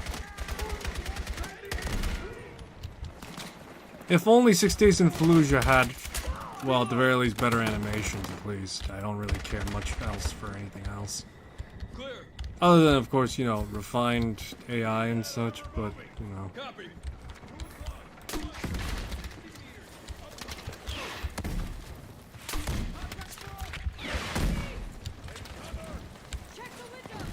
But yeah, if only the animations of 6 Days in Fallujah's weapons were better, I would probably play it a lot more to some extent, and maybe have like character customization. Doesn't need to be like, you know, oh, I got like a face creator and something like that, but you know, preset faces, choose how my character looks to some extent, you know, to give him like a unique identity and such. That's really about it. If there's gonna be a story mode, sure, you know, that's one thing, but you know, as far as the very least other stuff, again, preset faces and just customizable look.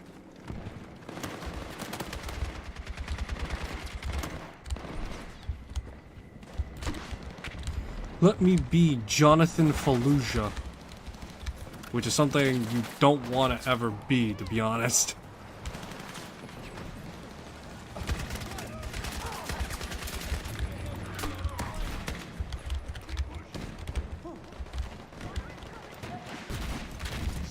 Ready to detonate.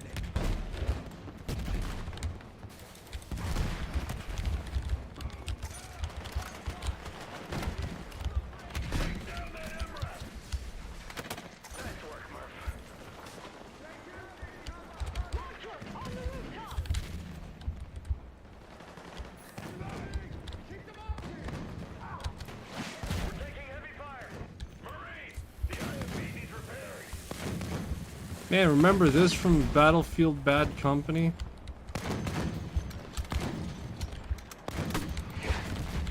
The route's blocked. Down the stairs, through the alleyway. Push through. Copy.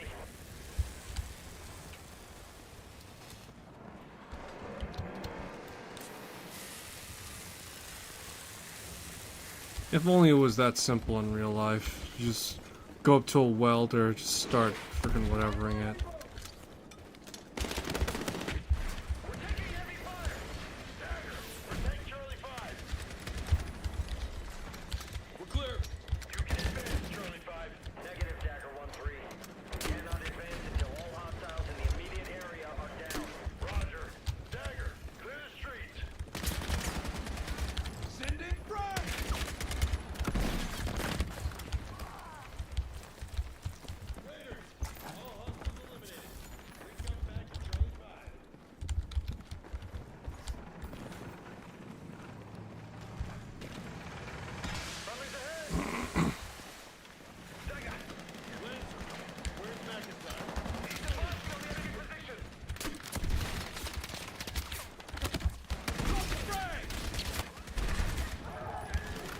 Oh god. I'm reloading, moving, advancing. Where's McIntyre? Where's Hendricks? Where's, you know, where's Johnny Boy?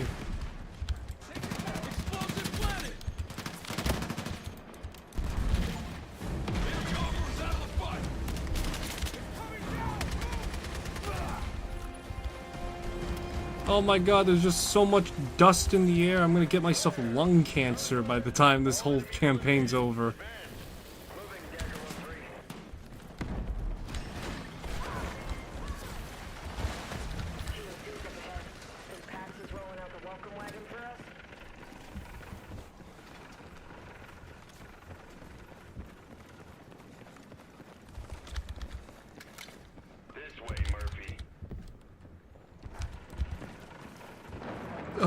Oh god.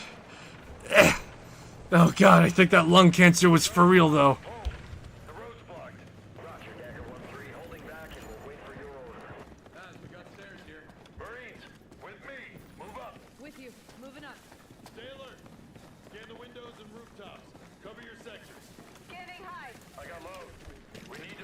I got point, and I'm already here. The fuck you guys waiting for? Imagine leaving everything behind just like that. You think they made it out? No. Dagger, through here. Oh, I thought for a moment an enemy just appeared out of nowhere. Just hiding there. Boss, 12 o'clock. Isn't that... McIntyre. How the fuck they get him? And where's the rest of Lancer? No fucking way. He's a traitor. What are we looking at?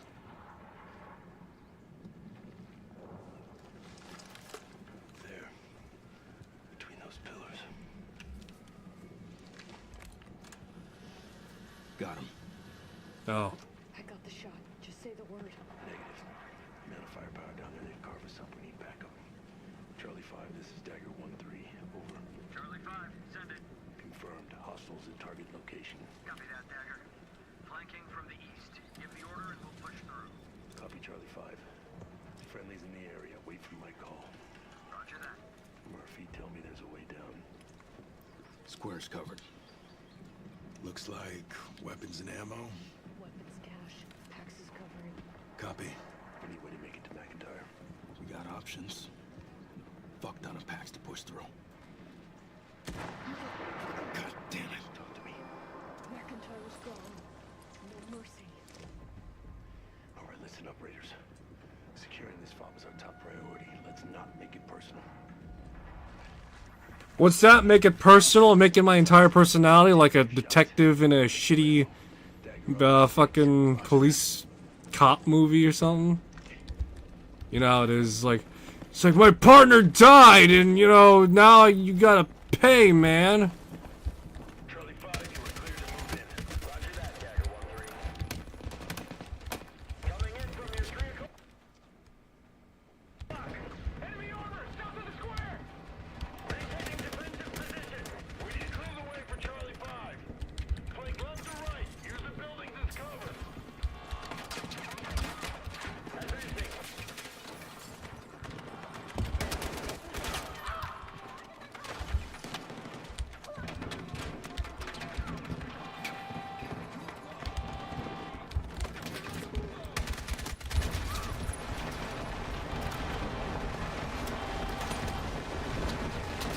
Tossing frag!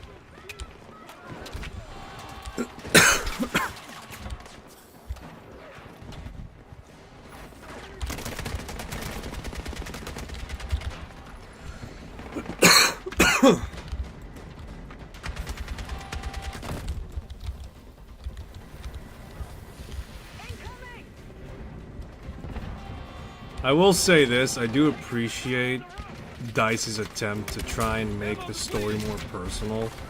But at the same time, it's hardly personal if I don't know who the fuck these characters are in the first place. Let's say, for example, if, you know, in Battlefield 4, which is arguably the best Battlefield game in terms of story content, right? Imagine if halfway through that game, or rather in the first part of the game, all the characters you got to know died, rather than just like one specific character and that's it.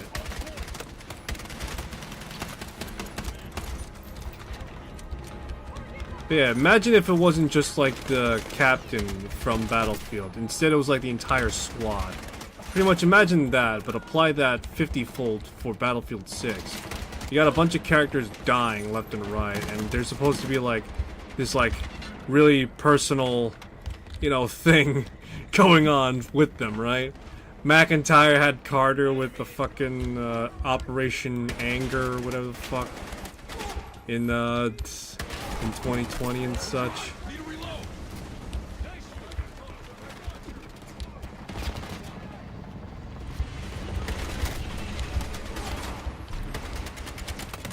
Elevated target eliminated.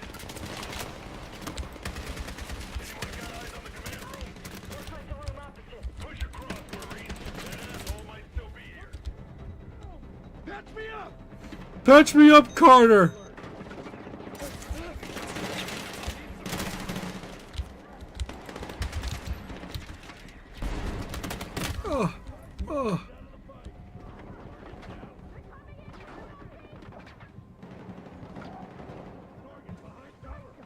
I'm hit! Need a medic! You're on your own after this one. Thanks. You're on your own after this one, thanks. You just threatened that you'll fucking die instead.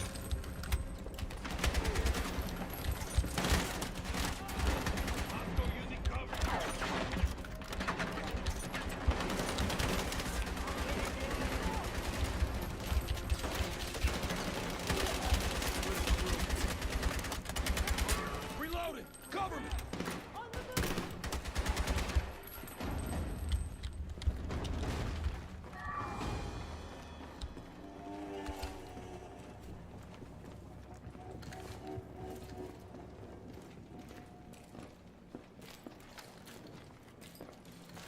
Clear.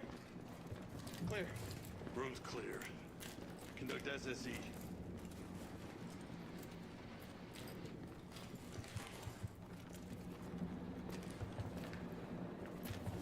Fucker's gone. Oh, Carter, I couldn't tell. You wanna slap that piece of fucking paper out even further?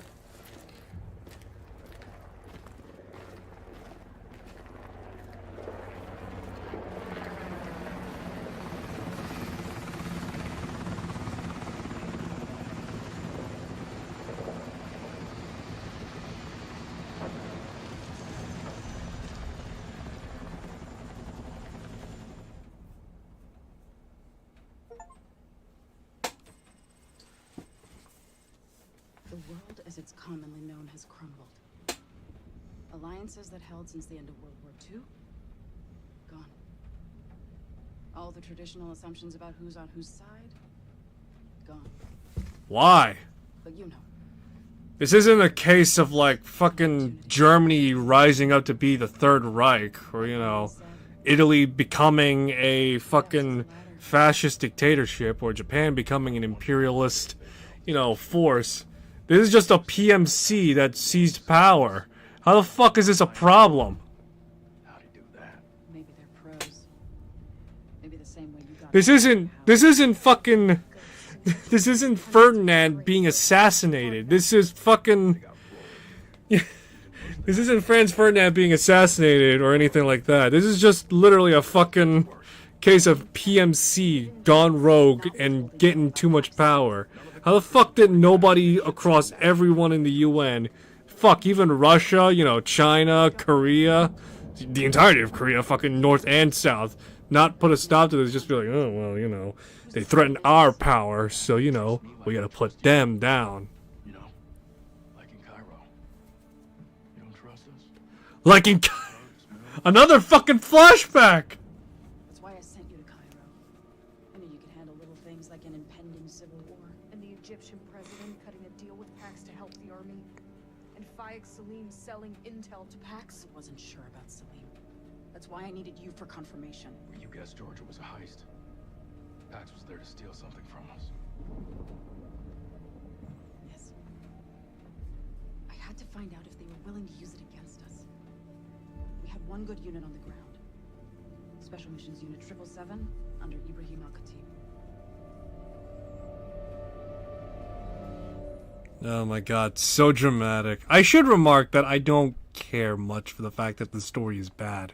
Or even, in this case, the execution is bad, because obviously Battlefield 6's, you know, main claim to fame is the multiplayer part.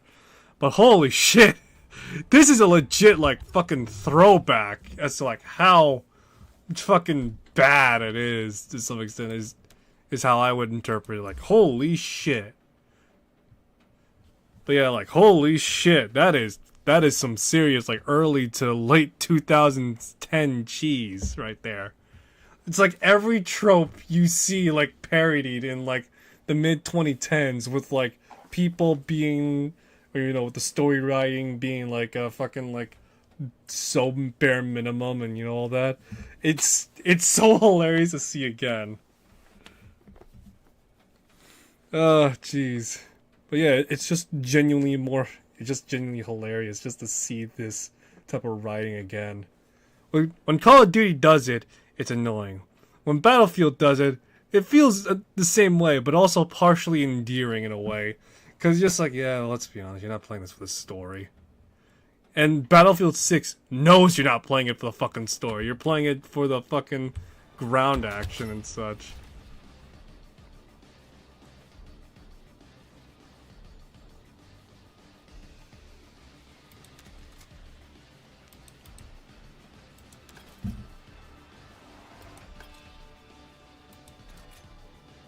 Let me see. This is like a bunch of...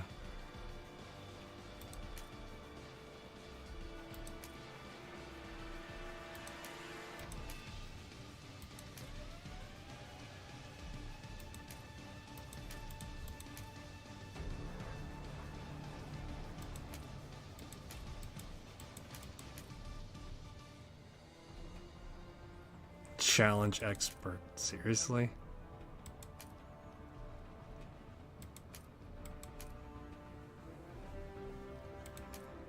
Grenades, gadgets only. Complete a mit. Oh my god, seriously?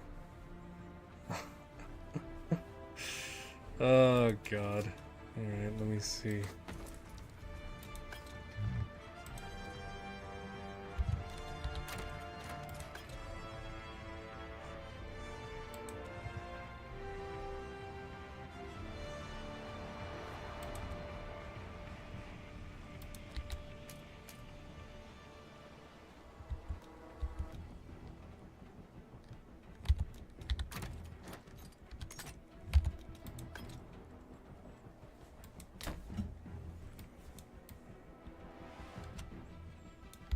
Alrighty.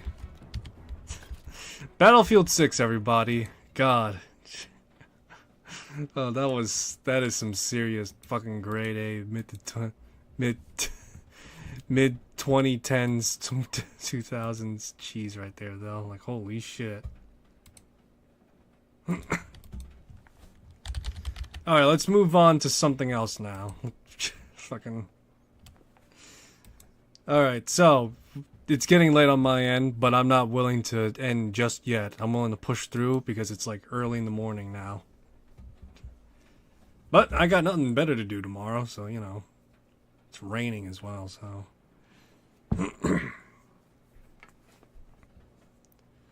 Alright, so the next game I'm playing is Daimon Blade.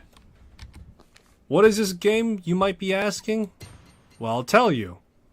So, this game is the prequel to I Divine Cybermancy, to which this is I Divine Fantasy, I guess. So the whole thing about this game is that this is a prequel to I, and the Cycles of Grief. Or yeah, the Cycles of Grief. And currently, it is the Cycles of Corruption, I guess you could say in this case. You play the role of a character that is sent to descend into the depths of hell, and face off against the Hermit.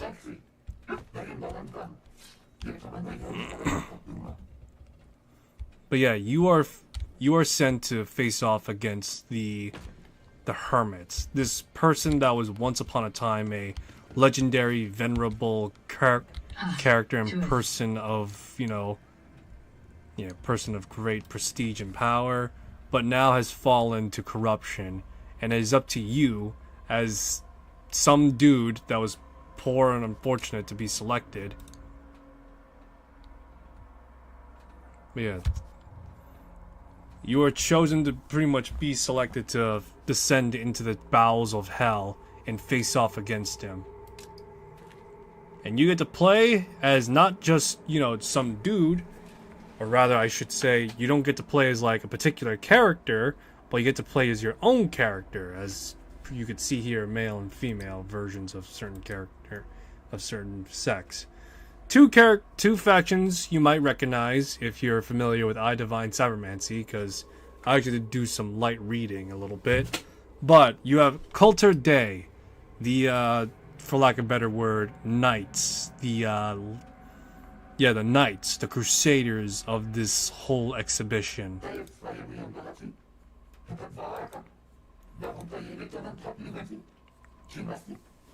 Then the Jian Shan Di, the samurai oriental characters of this whole thing. And lastly, and this is relatively new to me, I'm not sure if it exists in I's lore in the previously, but then a new faction, the Salif al-Haq.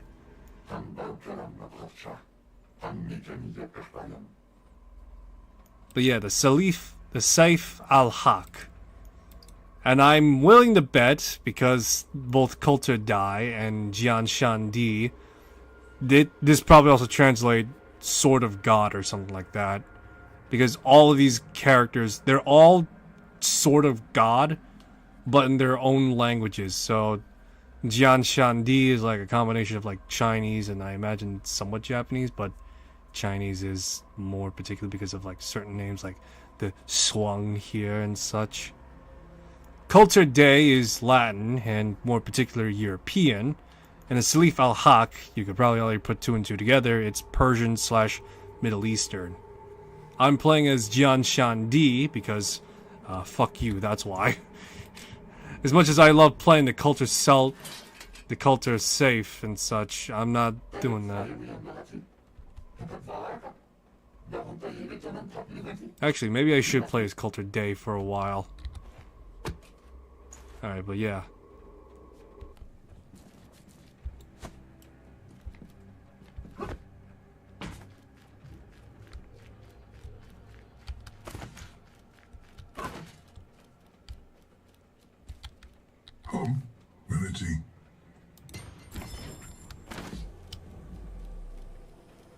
So Sanctum Games, or whatever the hell their studio name is called, these guys are working on, I guess, this game is currently in early access, I'll say this right now, because a lot of elements you see here are early access and such, so yeah. But this, as I mentioned before, this is a prequel to I Divine Cybermancy.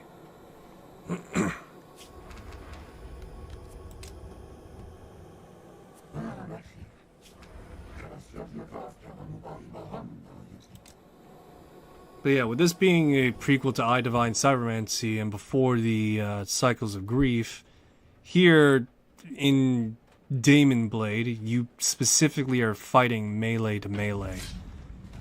This is sent like, I guess you could say like 2 millenniums prior.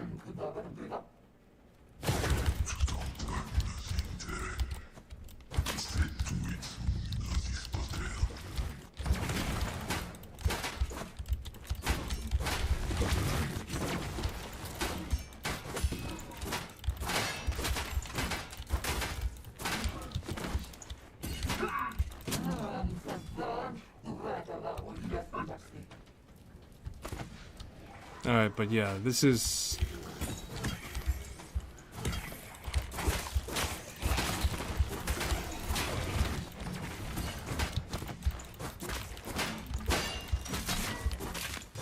but yeah, this is first and foremost a melee-based game where you face off against threats that are using melee weapons over ranged weapons.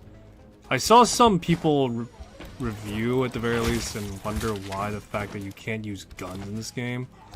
And again, it's pointed out the fact that this game is set before I Divine Cybermancy.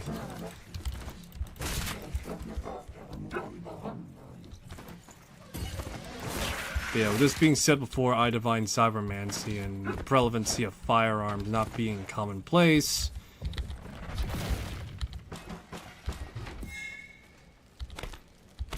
it does help to at least pad out a bit. And the fact that there's more, in this case, more emphasis on magic and swordsmanship, contrary to I Divine Cybermancy's whole thing of being a... Yeah, contrary to I Divine Cybermancy's whole deal of being a first-person shooter with fast aspirations of movement. Pretty much being a movement shooter before the term movement shooter was really commonplace.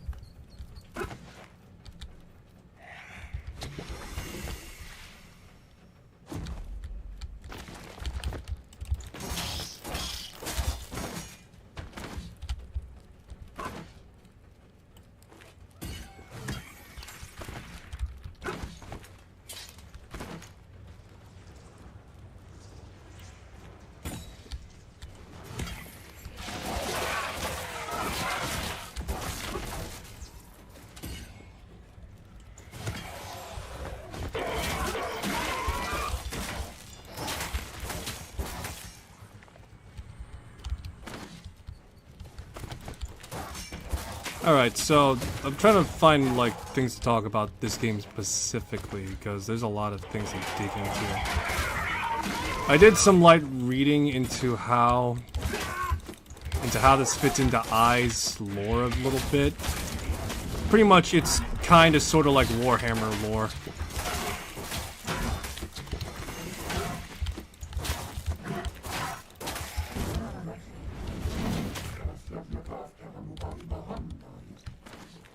But yeah, it's kind of sort of like Warhammer's lore to some extent, albeit instead of it being like two continuums, it's now like legitimately like one continuous thing instead. So imagine if Warhammer 40k was now pretty much part of Warhammer Fantasy in the end. Instead of Warhammer Fantasy becoming Warhammer 30k, where it becomes Age of Sigmar and all that other fucking insane shit.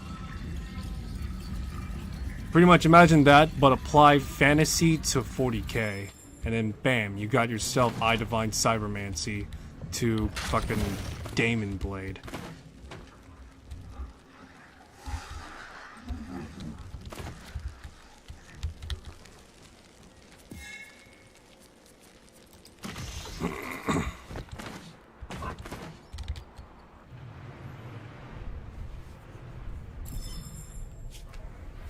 See here.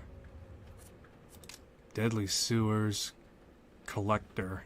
Sure, let's see what this is about.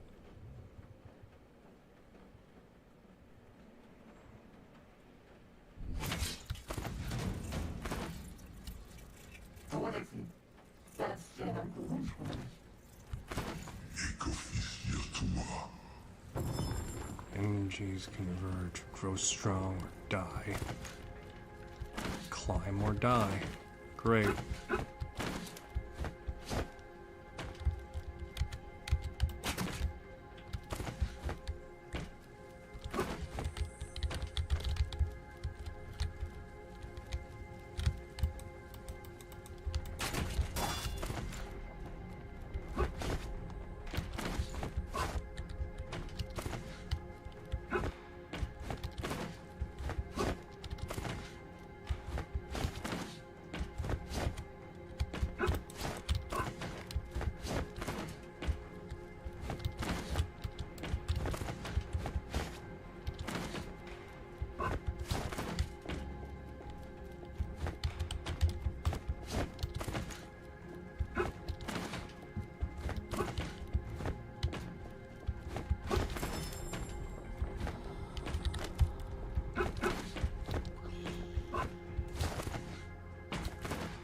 Okay, so I guess that was a trial of me climbing, I guess.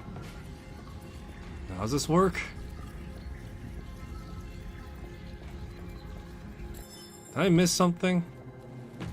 Probably did.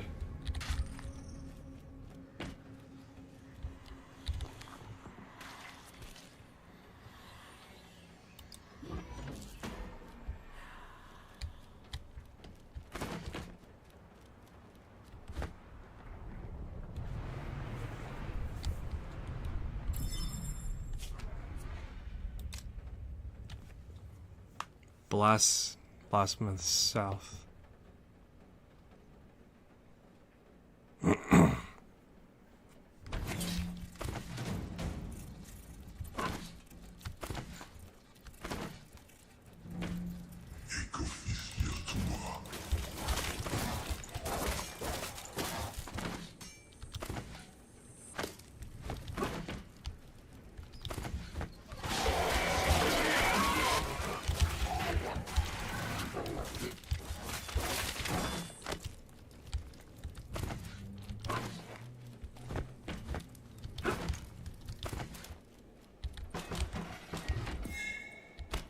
Demonic orb. Or sorry, a daimonic orb. There's a huge difference.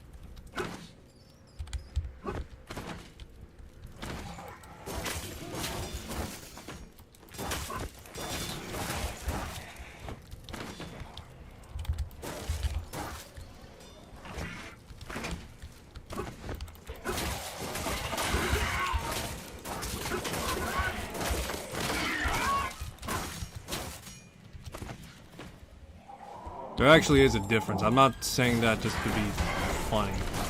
Apparently, the way that it's described for Daimon specifically is that it's a like a divine spirit or some such. Although that could be debated with the fact that my spirit looks like a fucking there's a constant O face.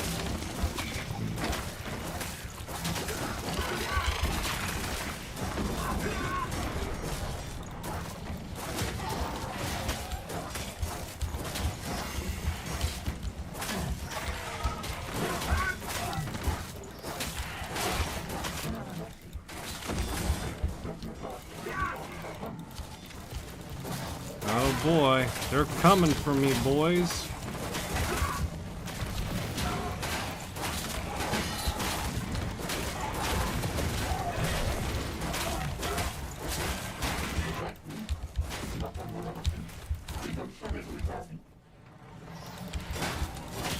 I stay in the magic circle to fuel the power of the...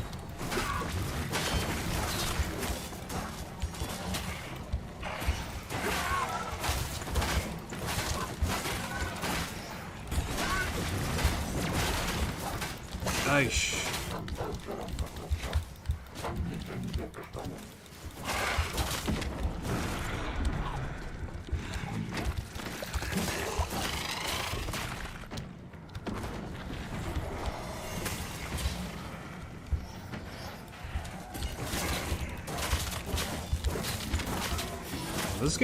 This game is pretty good though.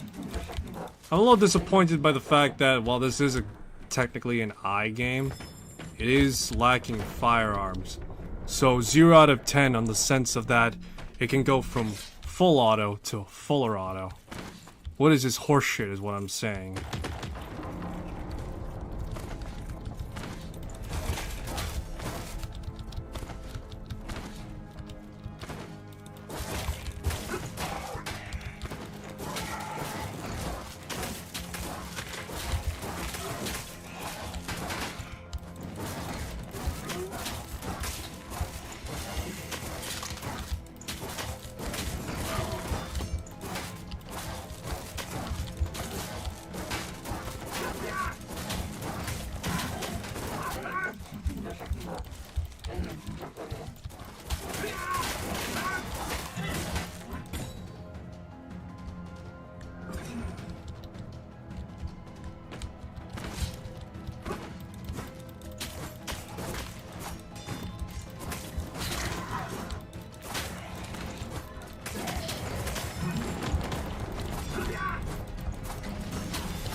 Oh boy, got pretty hectic there for a moment, but we managed to pull through.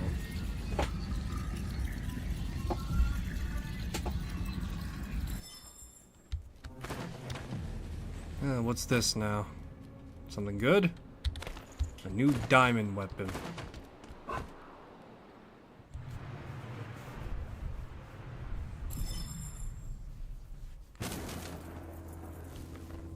So, let me think. Senior.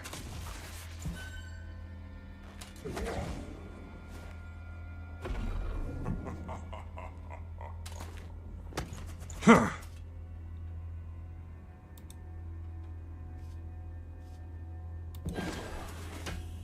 I select Fist of Three Pillars, Master.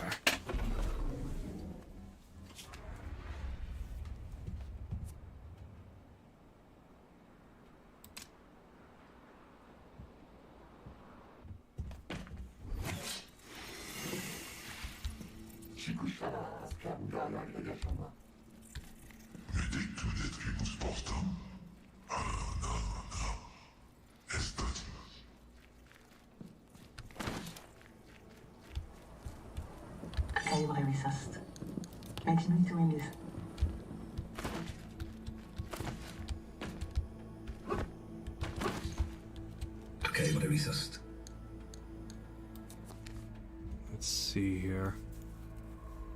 Destiny's benefits. Aura of light. I'm probably gonna regret this, but fuck it, why not? Just make myself ingrained with destiny at this point.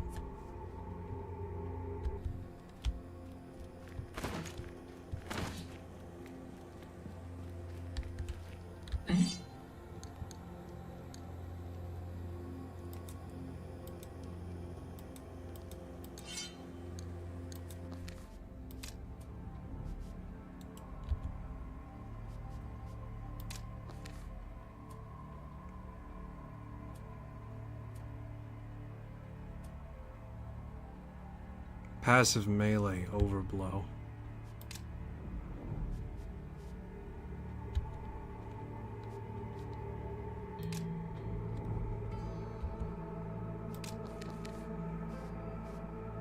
Oh, it's a specific, okay.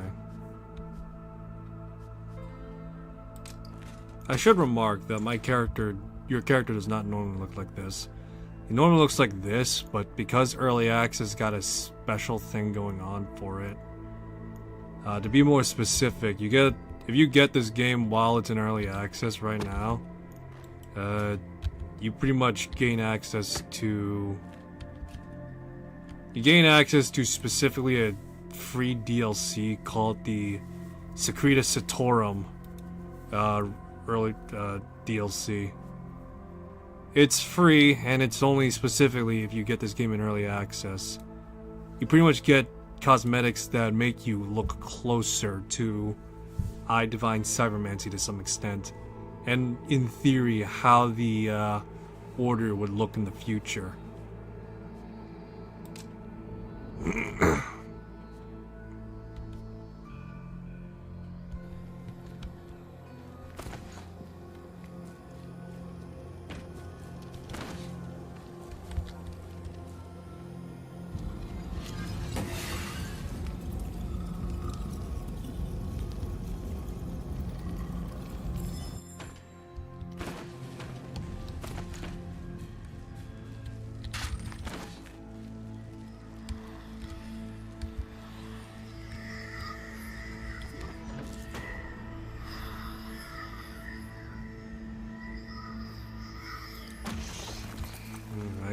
Let's try and push on a bit more, because I've been playing lightly on how this game is.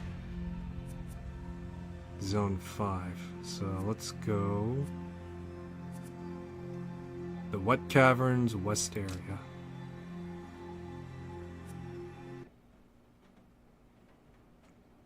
I would imagine it's like every 5 layers you would be able to access to leave, because if you fall in the midst of, if for whatever reason you fall in the middle of your run,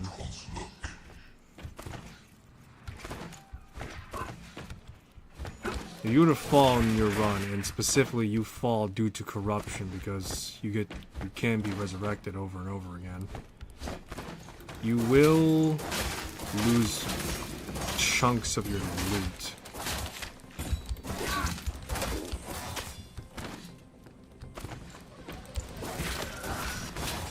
But yeah, you'll lose chunks and pieces of your loot. I know not to what degree or percentage, but I know it's a good chunk that you don't want to lose.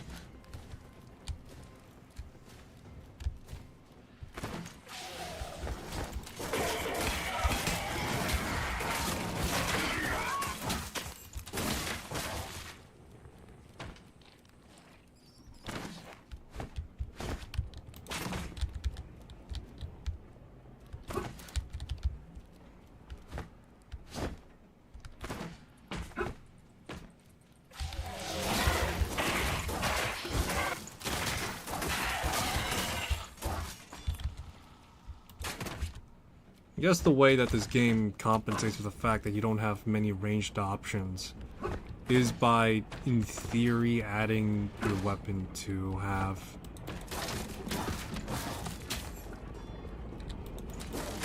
In theory, it's to enable your character to have a weapon that pretty much...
I honestly can't see how much gear I'm carrying, to be honest, though.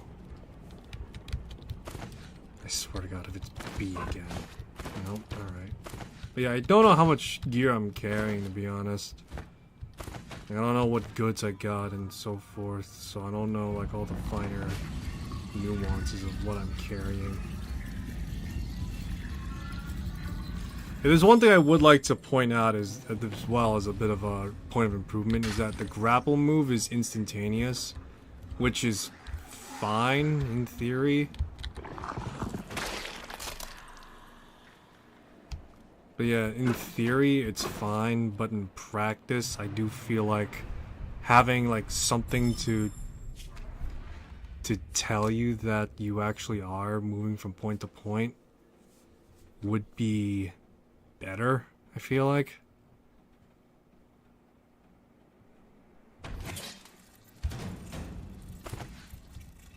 Because the way I'm thinking about it is pretty much like, because the way I'm thinking about it at the very least is specifically that you would need to like, it's mostly just to maintain a sense that you are aware of where you were last. And that's about it.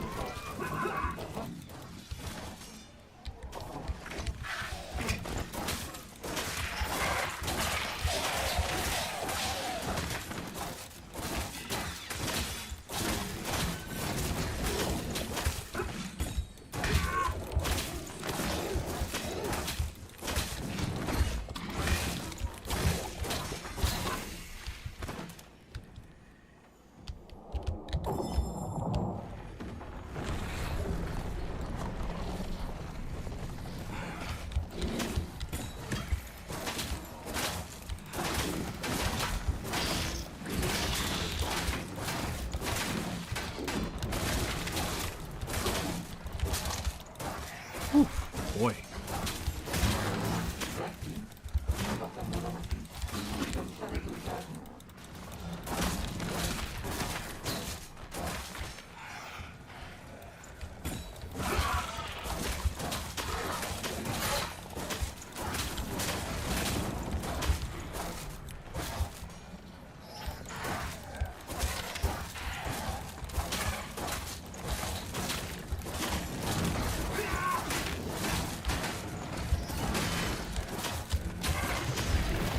Damn, fucking smiting though is just so fucking satisfying and hilarious.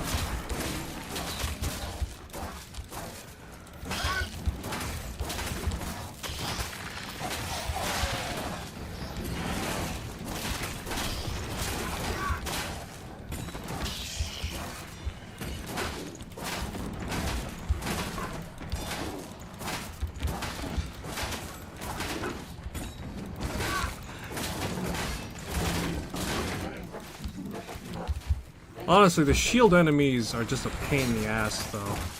I don't mind them having, like, higher defense rating or whatever the hell. At the same time, it's just the fact that they just, you know, deflect everything. I mean, the only way you could defeat them conventionally is specifically by parrying them and then, you know, going hog wild on them. At the same time, that's just not as...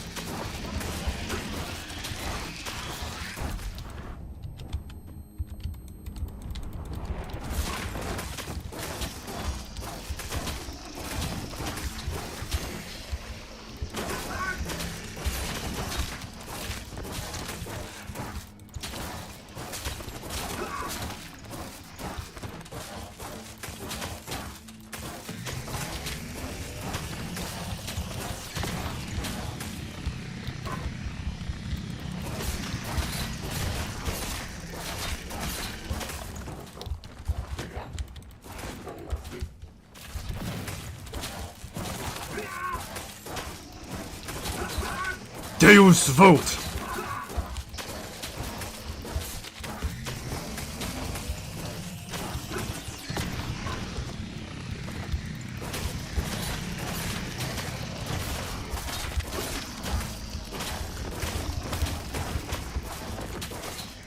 It says you're a heretic!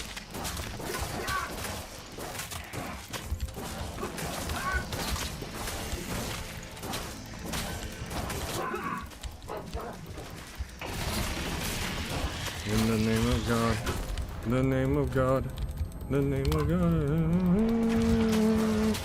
in the name of God, in the name of God, in the name of God, fire, embrace and Lord, da da da da da da.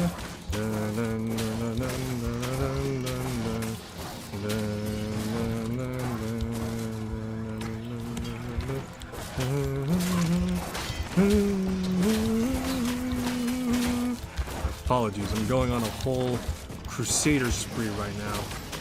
I'm crusader coring, do you mind?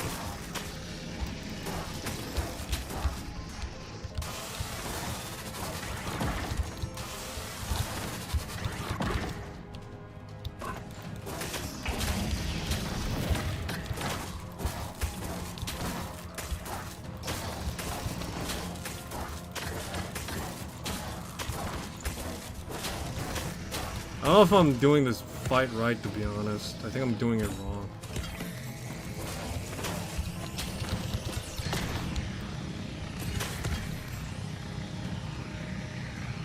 Mood need a vacation.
feel like I actually am missing something though, and right now I'm just getting by on the skim of my fucking teeth. What's the strategy behind the door, though? Seriously.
I'm literally just wailing on the fucking door until, like, this thing falls.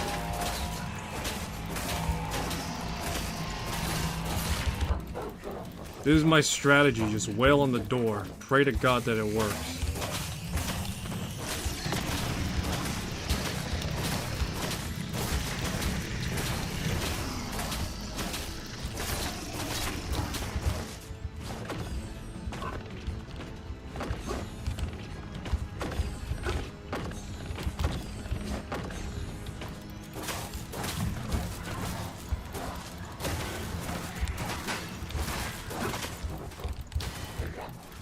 Oh, boy.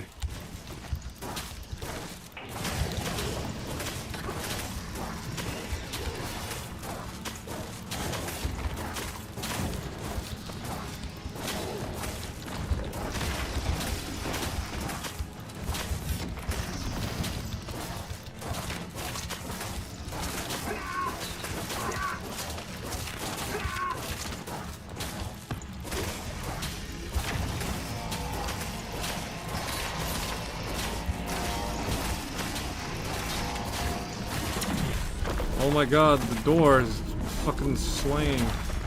Yeah!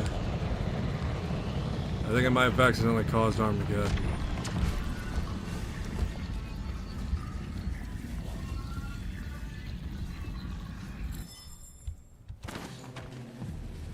Oh, what's this? An axe.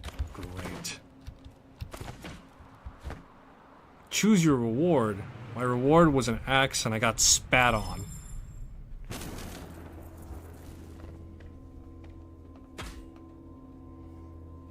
Senior.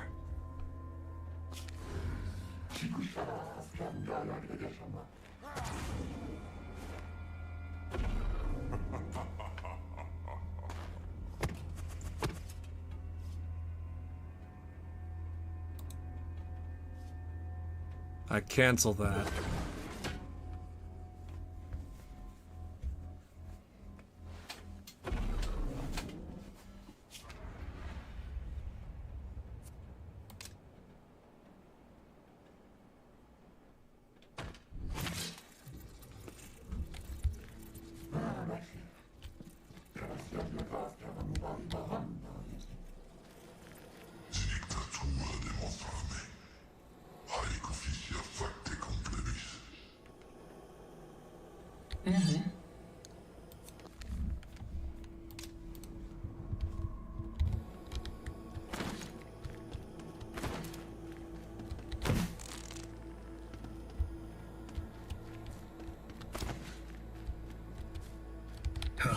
Choice.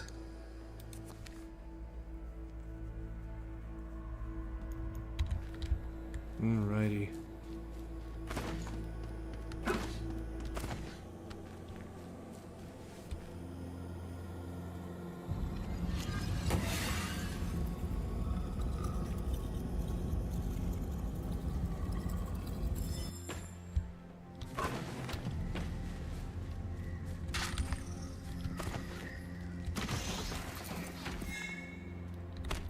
Another Daimon blade.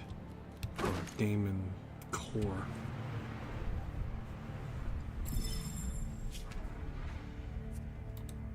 Time to call for a retreat.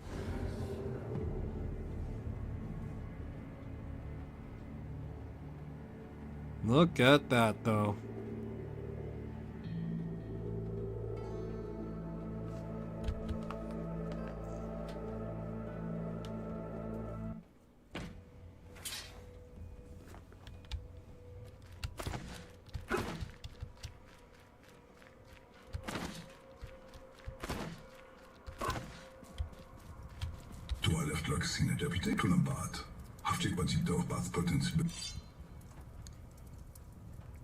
He's not alone. The temple protects him, and so does what lurks there.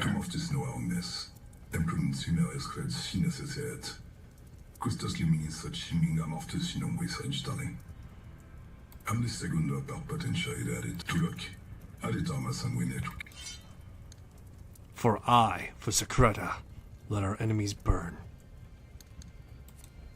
No, just stay quiet.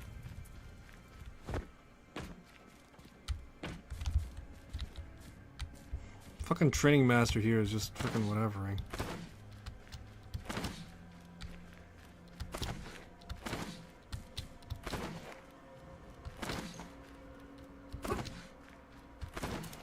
See what this guy's got.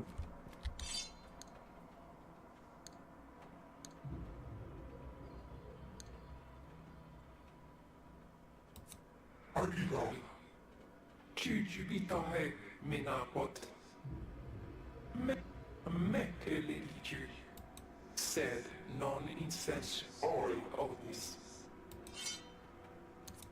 Ready to barge. Great. Lovely. Choice.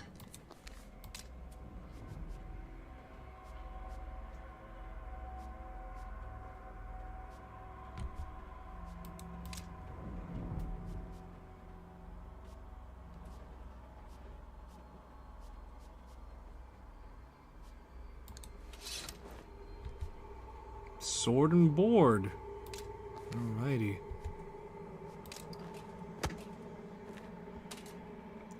Composed of zealous combatants.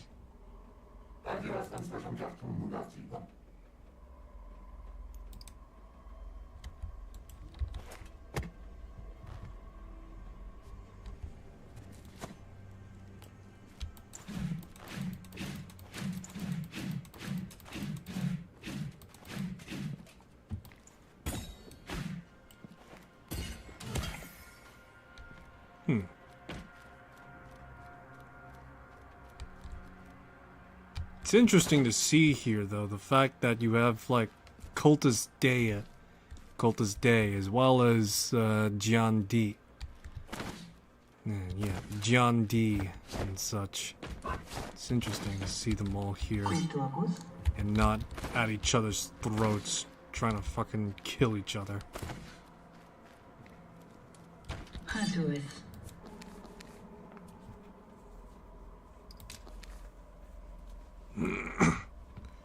Yeah, because their whole thing about I Divine Cybermancy is just the fact that those two factions are out to kill each other. They're out to kill the Federation too, but you know, they're out to kill each other as well. Alright, last one of the day. Hotel Barcelona. Okay, so Hotel Barcelona is a bit of a anomaly, so to speak. It's made by, let me see here. Made by White Owl Games, as well as published by Cult Games. This game is claim to fame is that it's made by the people from Deadly Premonition and No More Heroes. The descriptor goes, a marshal possessed by a murderer, a hotel full of killers. Check in, wipe them out. I saw some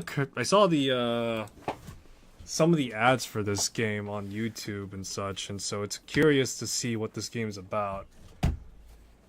Claim to fame of pretty much being made by the people that made Deadly Premonition, a literal Twin Peaks game. And Suda51's fucking claim to fame of No More Heroes. It's interesting, I'll say that.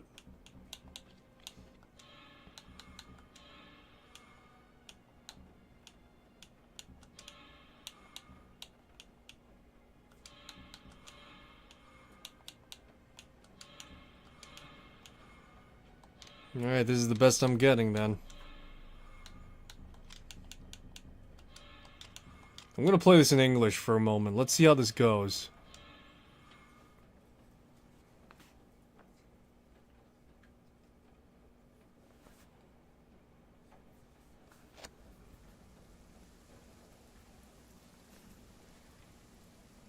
Just throw me right in here, huh?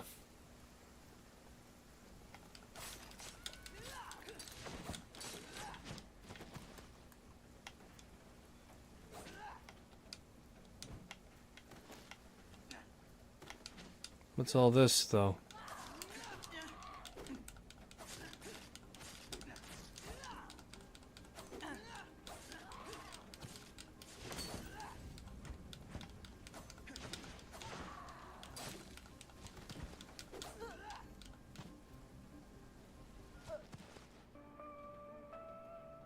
The game just throws me in, fucking like, yeah.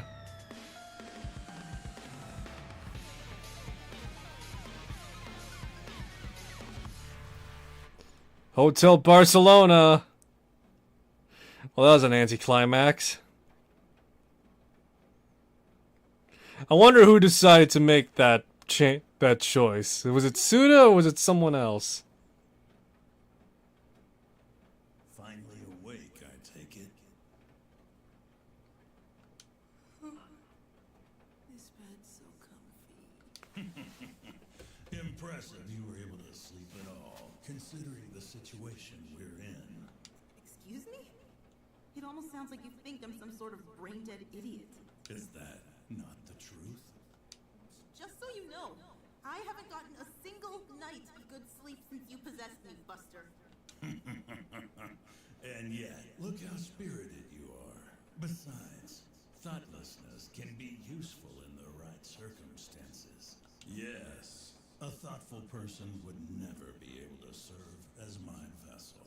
You've got great potential in that regard. Wow, what an accolade.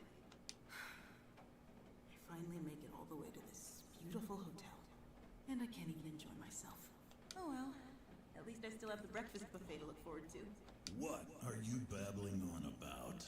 Don't tell me you already forgot about what happened last night. Sure.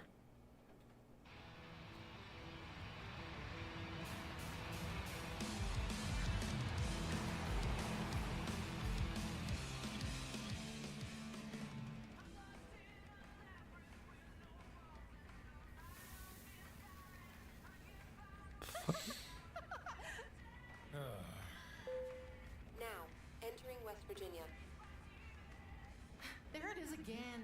Hey, is that GPS broken or something? No, it's working properly.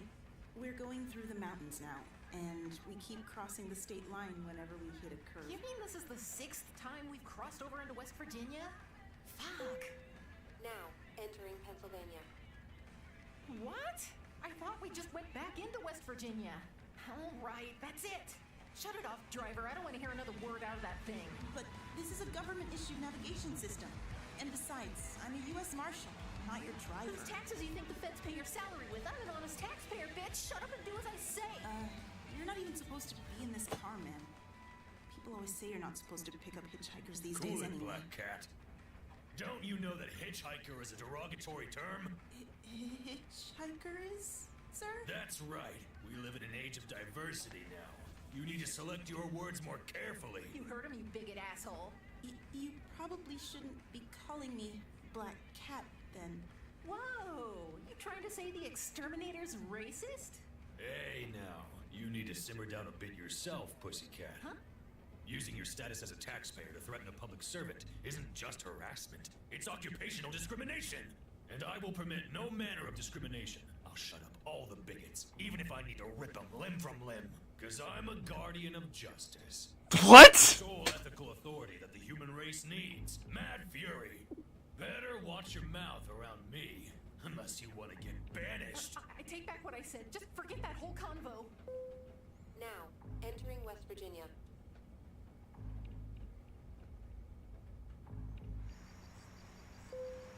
Now, entering... All those who obstruct the transmission of justice will be banished, even if it's a goddamn GPS. Wait, but how am I supposed to know where to go now? Keep your eyes on the road! Huh?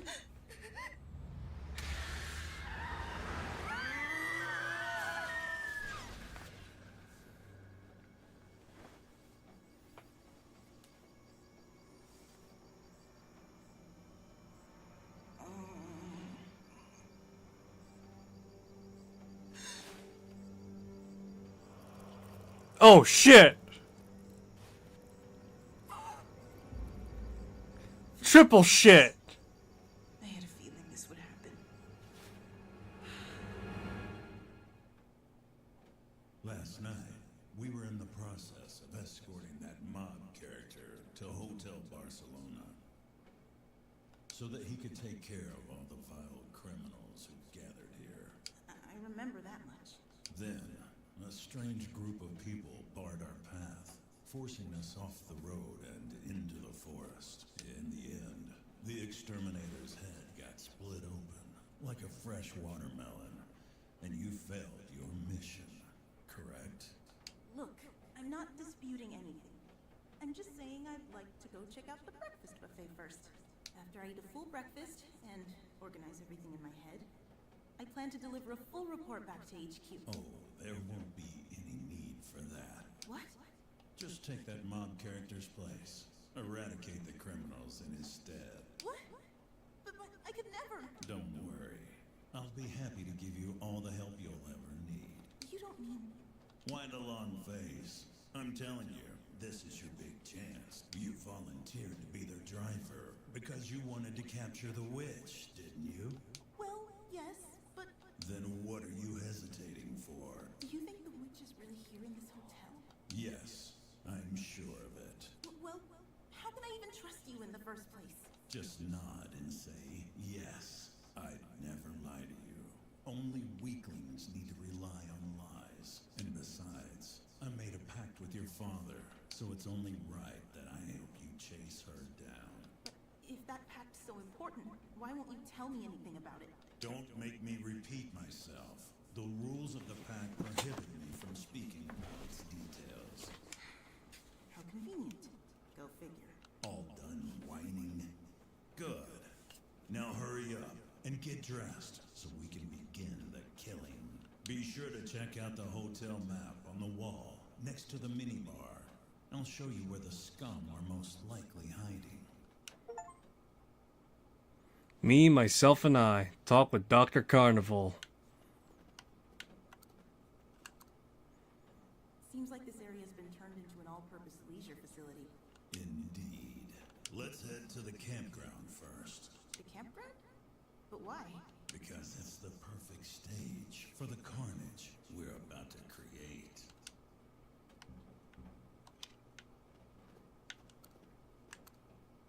What do you want? You really think the witch is somewhere within this hotel? Don't make me repeat myself. This place has her name written all over it. Trust me, she's here. But we haven't come up with any concrete evidence so far. Trust me, we're on the right track. The fact that our car got attacked on our way here is more proof than anything else. Technically, it was the exterminator who got attacked, not us. Are you sure about that? If there's anything that bitch knows how to do, it's cheat. I'm sure she's got her eyes on us. You may have a point. More importantly, are you prepared to attain vengeance when we find out that my hunch was right after all? What are you talking about? She's most likely assumed some sort of humanoid shape.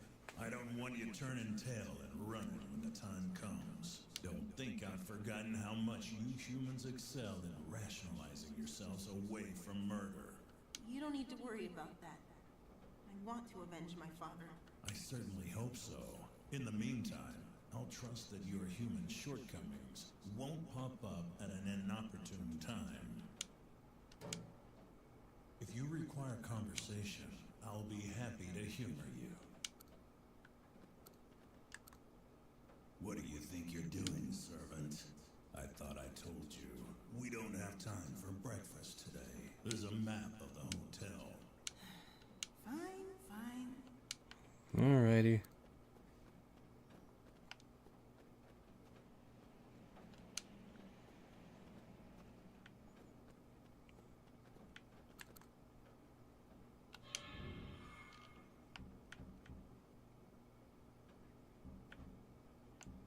Let's do this normal. Evening, sunny, normal. Slaughter knife, automatic weapon, U.S. Marshal uniform. Parasite replica. Wednesday, One Piece. I can already guess what that one's about.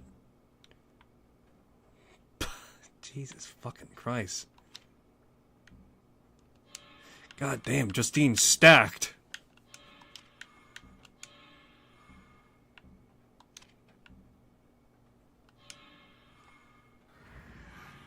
Slasher Slugger.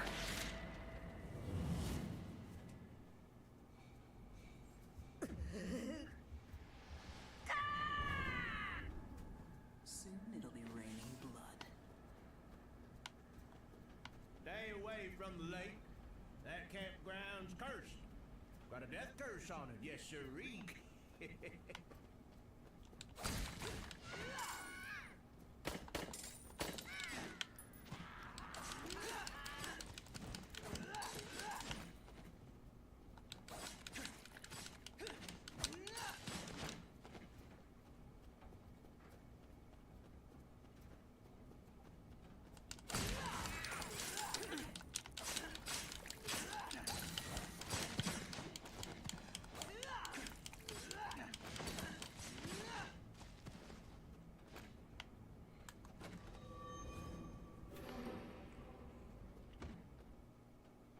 Okay.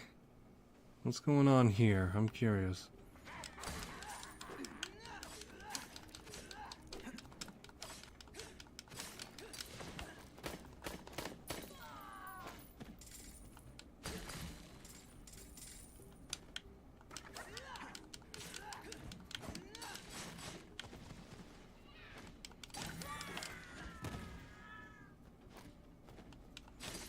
So right now, Justine is just carrying teeth around like she's fucking what's his name? Hotspurs from freaking that other Suda 51 game.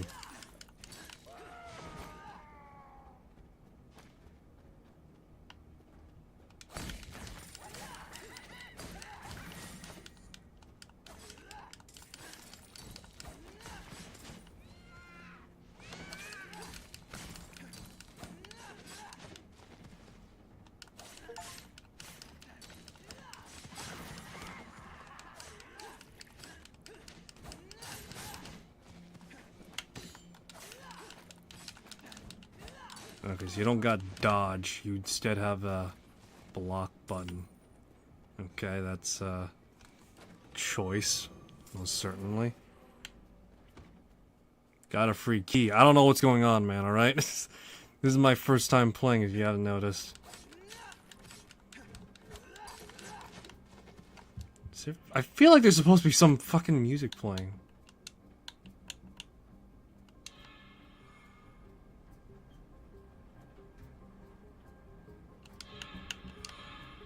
Let's bump it up, shall we?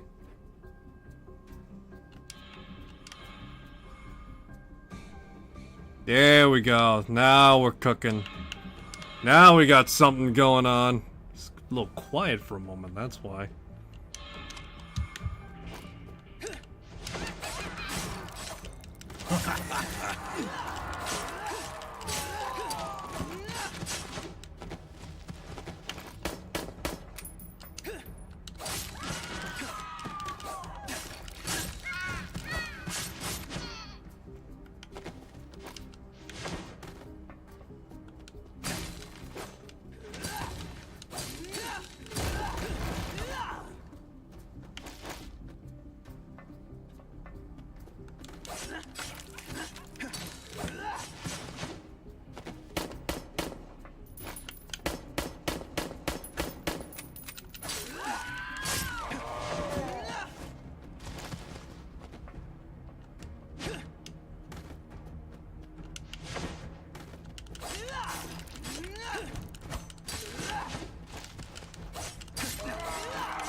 This is very interesting, though, that's for sure. Well, interesting in the sense of, like, how this whole thing plays a bit. When I got this, I will concede, I was expecting it to be a bit more smoother. But at the very least, it seems like it's a bit more of an opposite sort of thing here.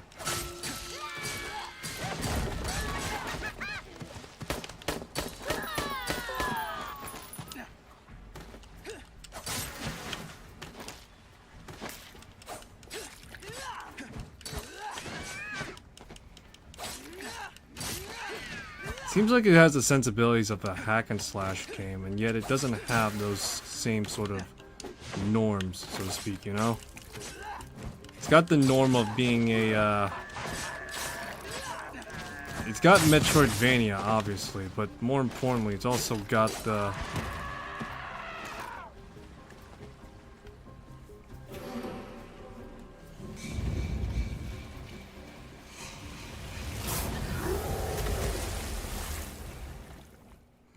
But yeah, it's got the norm of being like a hack and slash game, but it's a Metroidvania 2D instead.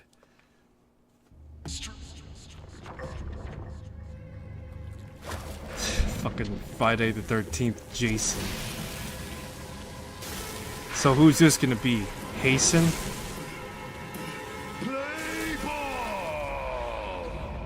What? Just got fucking wiped.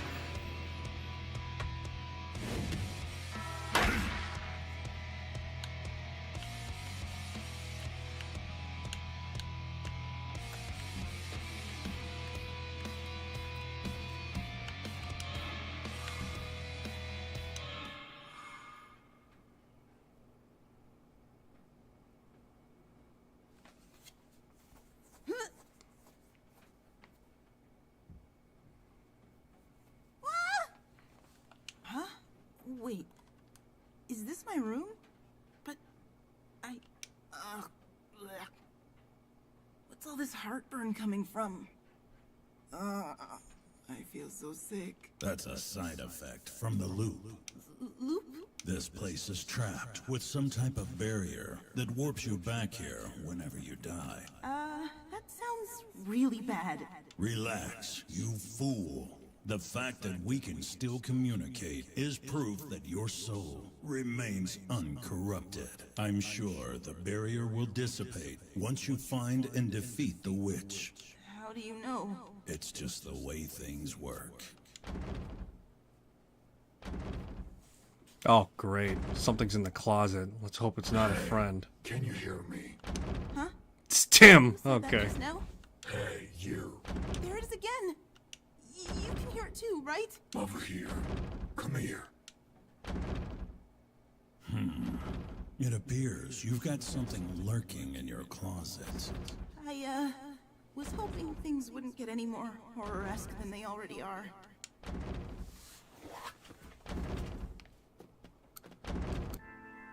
I'm Tim, the monster in your closet. Ah! I knew there was gonna be something creepy in here.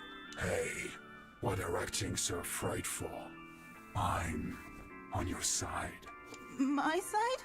That's right. I want to escape from this place just as much as you do. I overheard you talking about destroying the barrier or something. Let me help you. Help me? But how are you going to do that? As far as I can tell, your body is being shared by two souls, right? Shared? More like I've been possessed without my permission. Which means... Ah! What are you doing? You have a special power, but you're trying to eject it, dear.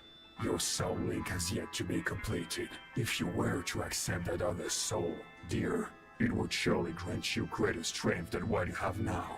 Meaning? The stronger your soul link becomes, the more your power will grow. But then, wouldn't I just be letting him gain full control over my body? No, your own powers still lay dormant within you, dear. Incredible powers. The picture's worth 1,000 words. Allow me to unlock one of your abilities for free. Then, you'll see.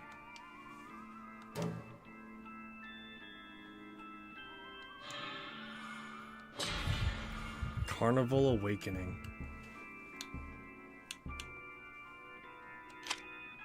Well, feels better, doesn't it? Come back to me whenever you want to unlock another one of your abilities. Be careful out there. I'll always be here waiting for you.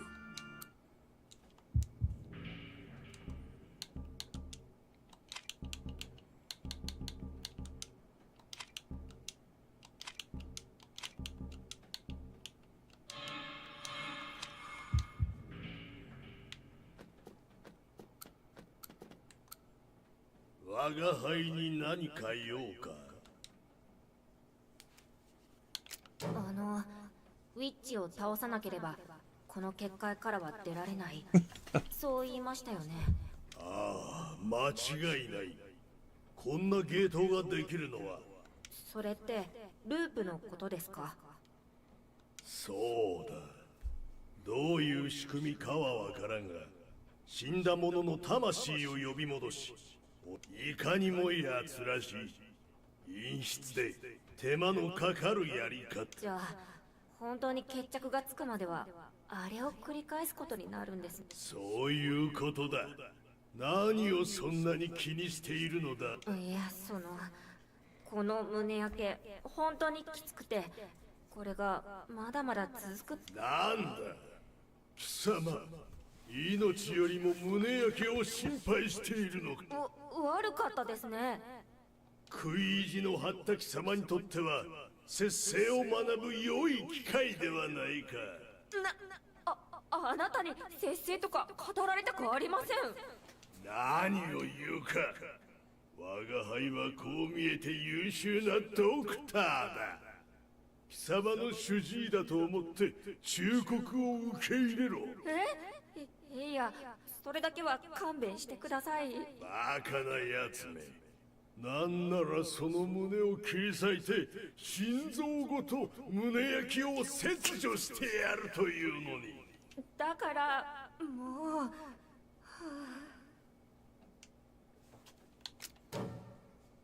いつでも話し相手くらい。おい下僕、朝食は抜きだと言った。ミニバーの隣の壁に。わかりましたよ。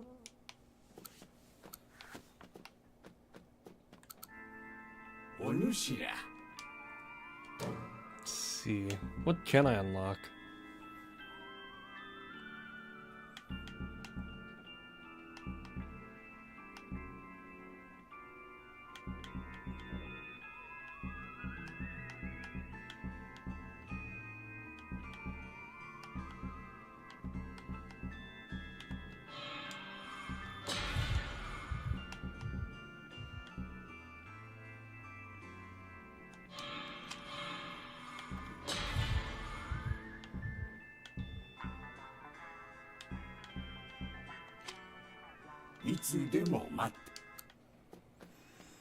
Alrighty, let's try this out in Japanese, I guess. Night cloudy.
Let me see here. What are the controls for this?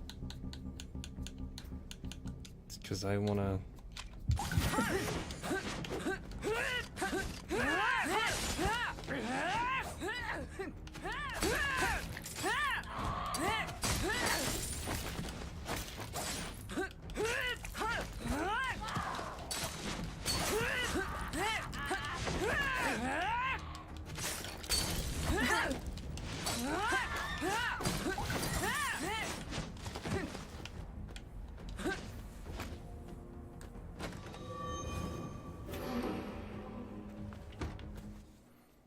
Alrighty. Nice. Like I said.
no idea what the fuck is going on, like seriously. It's the most deranged thing I've ever seen so far.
Alrighty.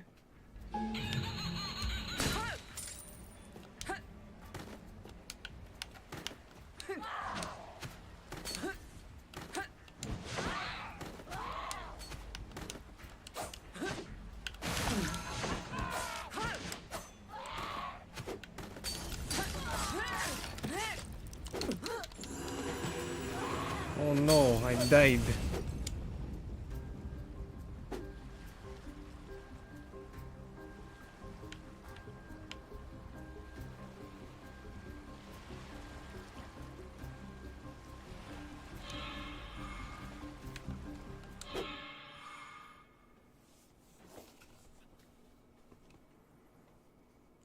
This game is pretty interesting though all around. Let's see.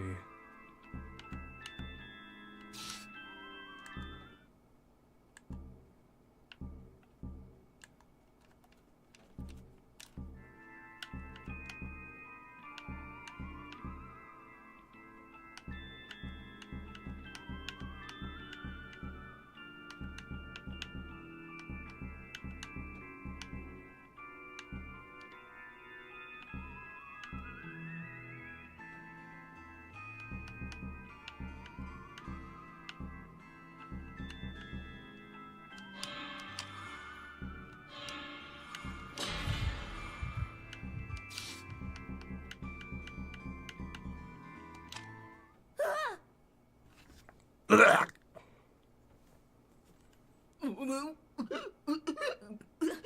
寝起きでえずくとはまるで40過ぎの親父だな。これ冗談じゃなく、戻ってくるたびに胸焼けが。それだけ魂に負担がかかっているということだ。何度も続けているとそのうち本当に死んでしまうかもな。とにかく何か飲み物が欲しいです。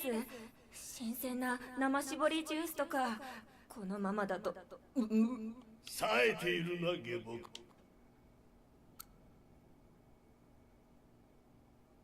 そろそろバーも開く時間だ。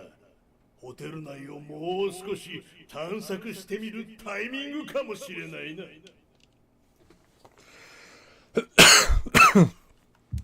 Okay, I actually might have to change the...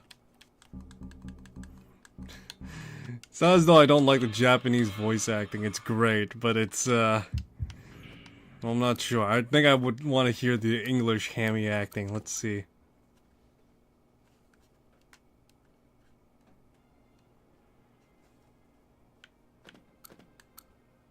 So you're the U.S. Marshal I've heard so much about. I'm Monica Rodriguez, a ranger. Oh, I'm Justine Bernstein, a U.S. Marshal. Nice. You didn't just come here for some R&R, did you? Huh? No, my car crashed, and then I just happened to come across this place. Top secret mission, eh? Yes. That's exactly it. Fine. That's all I needed to hear. I hope you'll still let me help you out, though. Huh? You want to help me out? Shh. Don't be so loud. You're being even louder than I was. Shh. Keep your voice down. This hotel's always watching and listening to everything we do. Okay. How are you going to help me, though? I've been investigating this place for months. People just keep disappearing from the surrounding area. Disappearing? Maybe if the two of us put our heads together, we'll be able to figure out what's really going on. Deal? Sure. Sounds good.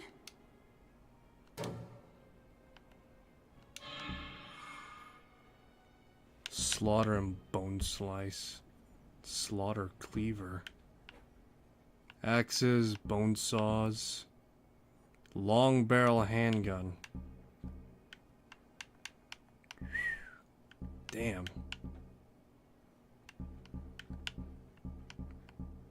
Vortex and Ripper. But bloody slicer. It's a crutch and scalpel. That's so funny. Still the sheriff's revolver.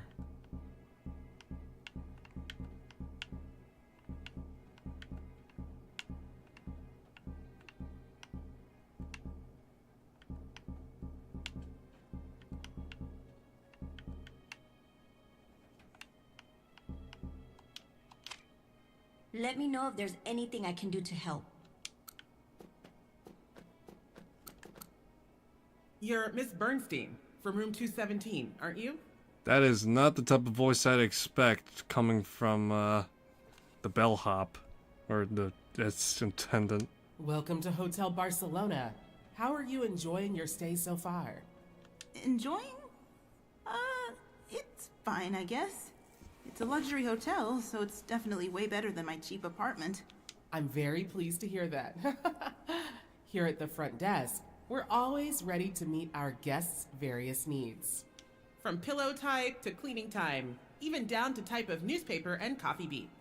We also prepare special plans for guests who have chosen to stay with us for longer amounts of time. Some of our guests even request that we provide various types of bondage for them. Bondage? Oh, you needn't worry, Miss Bernstein. We never judge our guests and are happy to fulfill any manner of request. Oh my god. What is this voice acting? It's so bad, and yet it rounds back to being so good as well, if I'm being honest. Justine is great, but this one is just like, ooh boy, it's just like rounding back, just like, wow, that's a bad take. But at the same time, it's hilarious. Let's see. No melee attack. No dodging.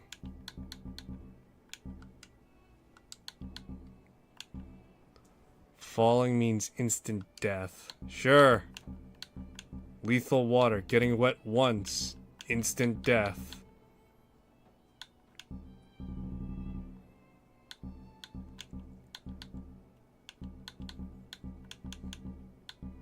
No guarding allowed. You know what? Let's do that.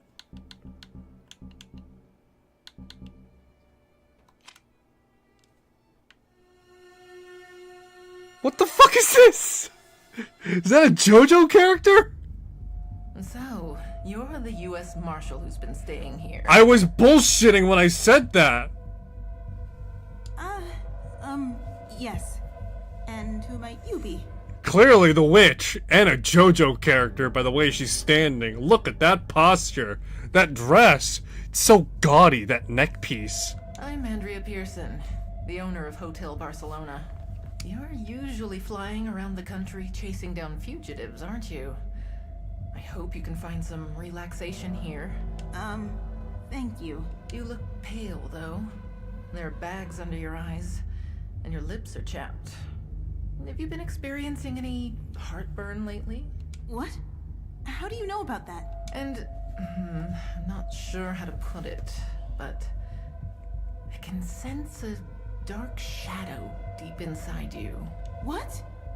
Are you really a U.S. Marshal? It's quite hard for me to believe, now that I can sense how cruel your heart is. You seem more like a serial killer to me. Well... Yes. Sorry if I offended you. I can hear people's souls, you know. Desires that not even the people themselves are aware of. Hey, servant, don't listen to a word that woman says. I'm warning you. End the conversation and get out of there as soon as possible. What? But... Don't tell me. You're trying to speak to the dark shadow inside you right now. Whatever are you talking about? Listen to me carefully, Marshall.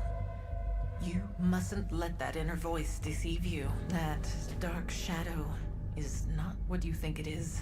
Yeah, and you looking like a JoJo character is helping your case. But I see.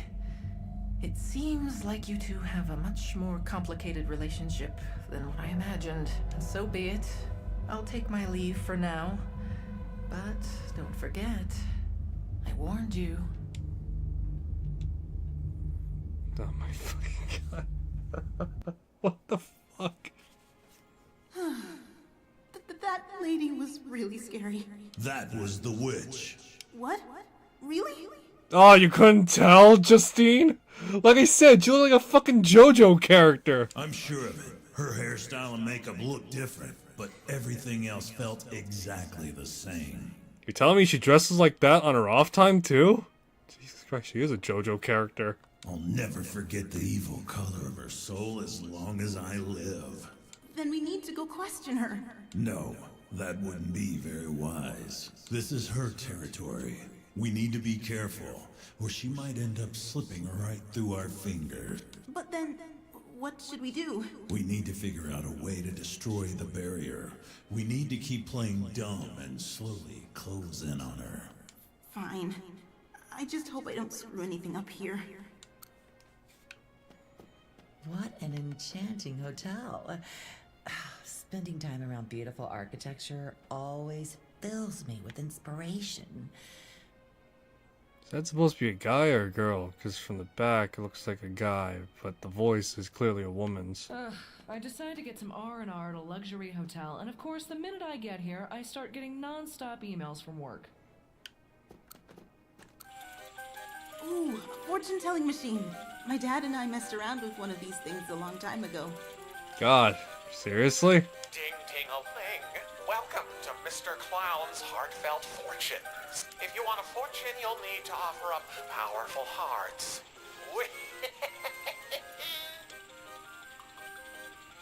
I don't have one. So long. Did you know there's a campground over at Diamond Lake? They even run a summer camp there for youngsters every summer.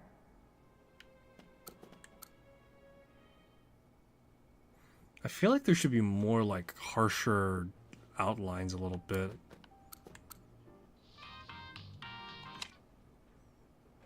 I drove all the way across the country to celebrate my graduation. Don't be such a squib. A man can still drink openly in this state. But for how much longer? Welcome to the Appalachian Lounge. I'm your humble bartender, Charles Grady. What may I get for you? Oh, I didn't come here to drink. I just wanted to speak with you a bit for the investigation. Oh, so you're the marshal. The rumors of your arrival have reached my ears, of course. I'm happy to assist you wherever possible. In that case, how long have you been working here, Mr. Bartender? Well, I've spent half of my entire lifetime here at this hotel. I only started after I became of legal age, of course. And have you ever had any suspicions that the owner of this hotel was up to no good? Up to no good? Whatever do you mean? For example, harboring fugitives, or something like that. That's a good one.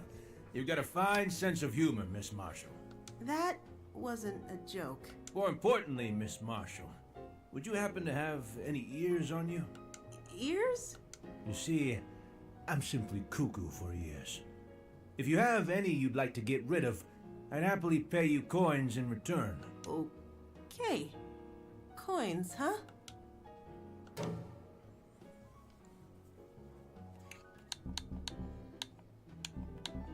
What the fuck?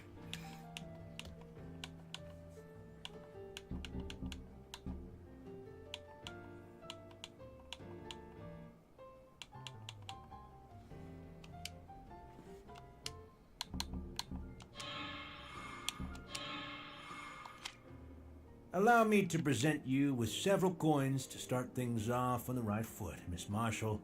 My treat. What? Are you sure? Just a simple token of my goodwill. I'm not even sure myself what they're good for, but maybe you'll figure it out. Thank you very much. If you'd ever like any more, just let me know you've brought me some more ears, and mine will prick right up. A man? I drove all the way across the country to celebrate my...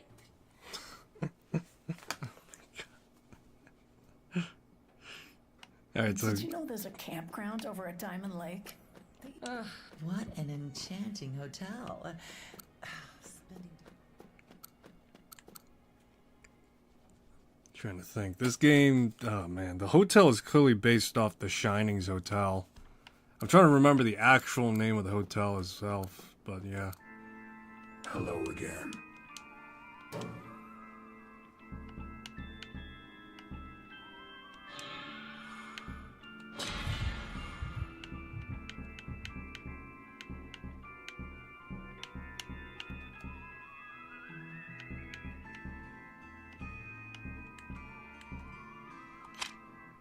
I'll always be here with...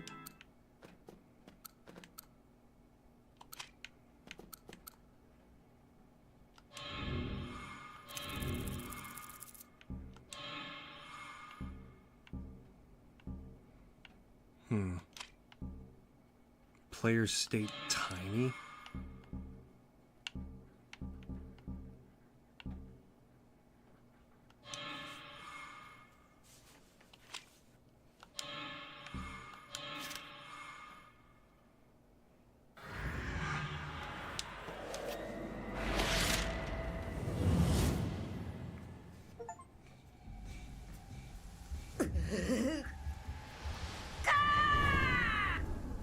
Soon it'll be raining blood. Death curse has been here ever since the 1980s.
Alrighty.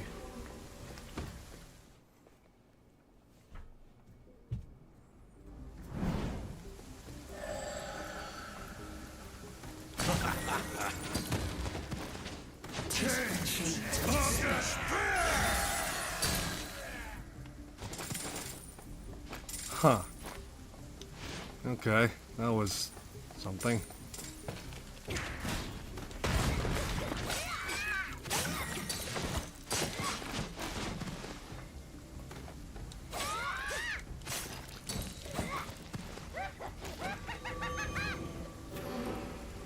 %HP recovered.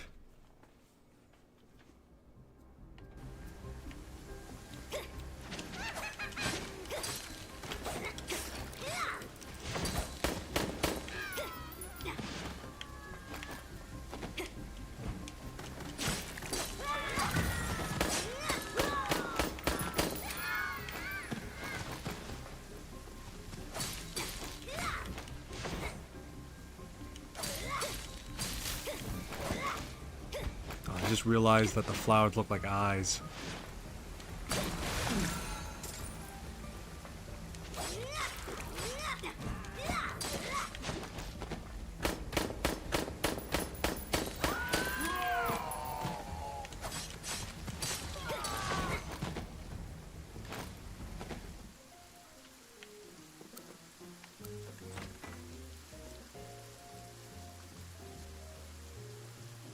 Yay, $10.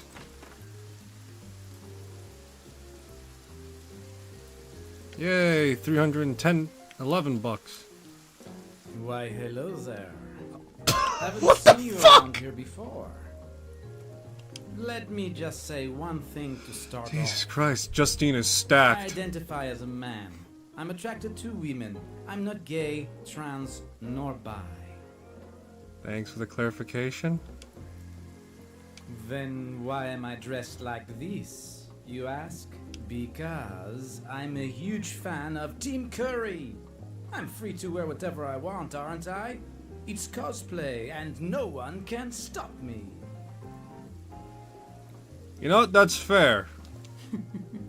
You can dress like a clown or a big red demon for all I care. Everyone's free to wear whatever they want. Thank you for understanding. I'm Francis.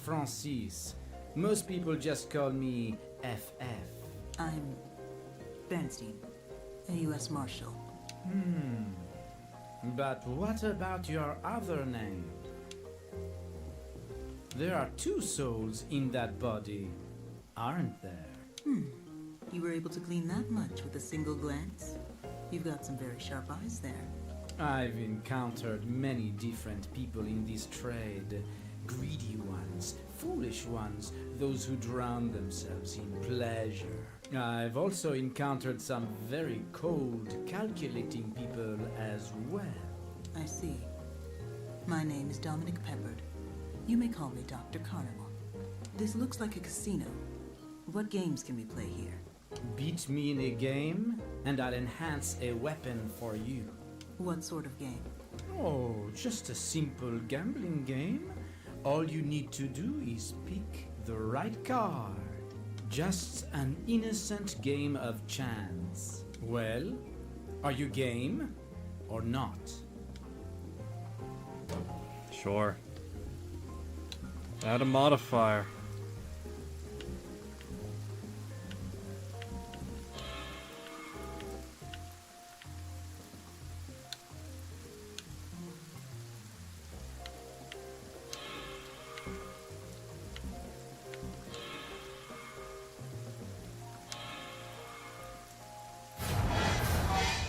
Yeah, one.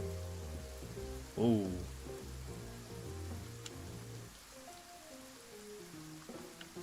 Alright. A word, if you will. Only certain people gain passage to this place, which means you're special.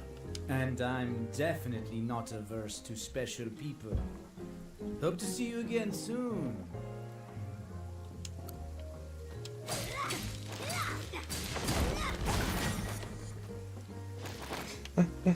I just love the fact that he had to clarify the fact that he's just cosplaying as Tim Curry because he just likes Tim Curry. You know, it's understandable. Who doesn't like Tim Curry?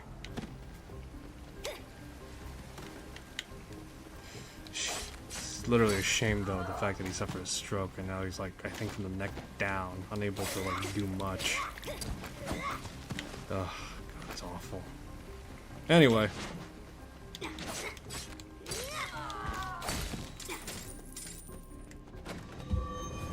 Hey, a free key. Who am I to say no to a free key?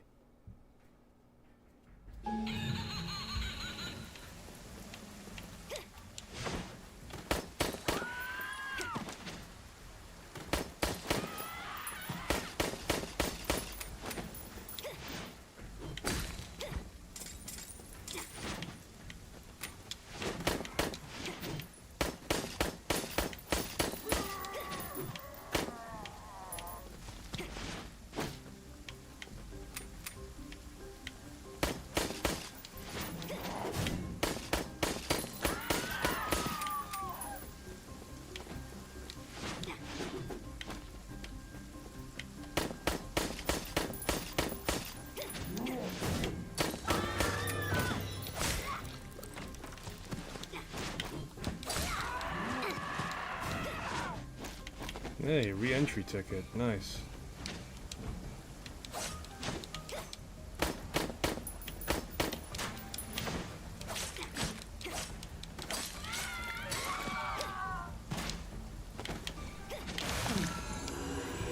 Oh no, I died.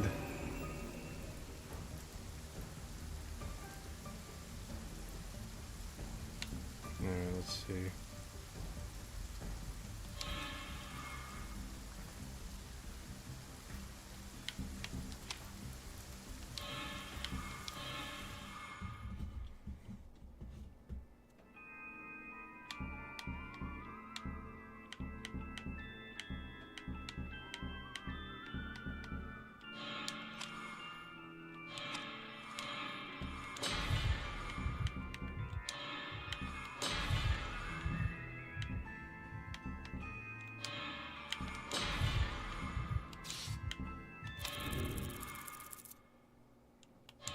A giant woman, huh?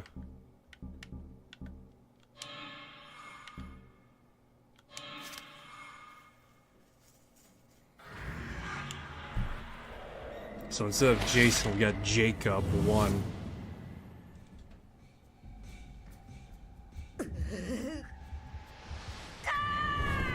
She grew in size! Jesus Christ!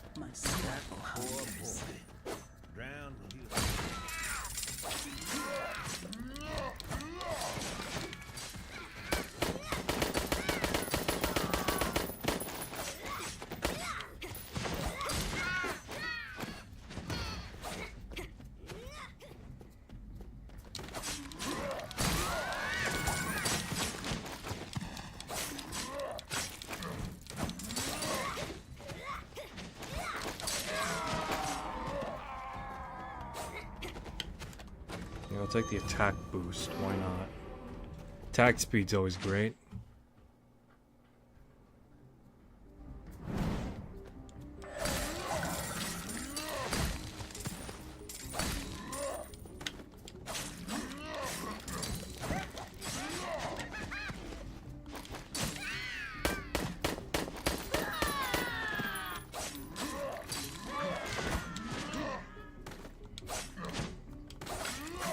And this is sort of fucking hilarious though, just seeing a giant woman running around doing this acrobatic crazy stuff. This is like something I would do in a D&D game or something.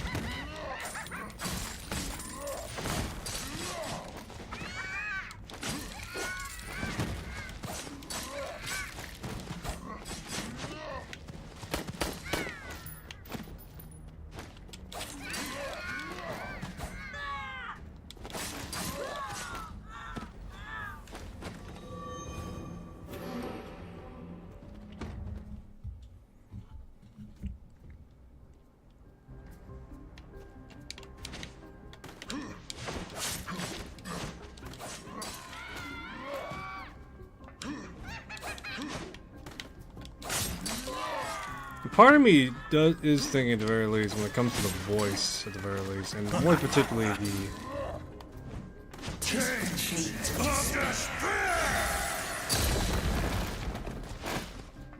Yeah, at the very least, I'm thinking specifically the pitching of the voice whenever you change size is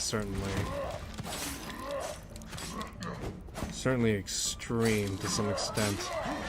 That's not to say I'm opposed to it, as various other games have done it. Like, for example, as of late, Hades has a shift in the voice actor's voice whenever they do change size, if I'm not mistaken.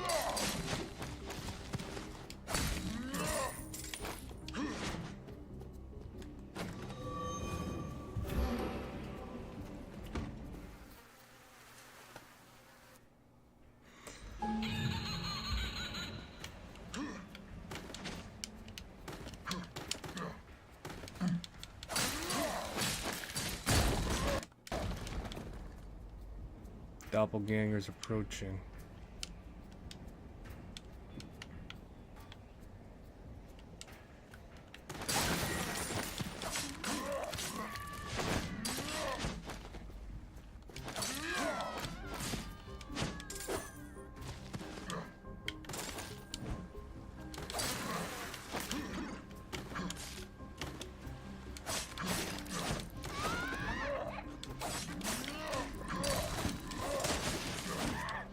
Was it PvP?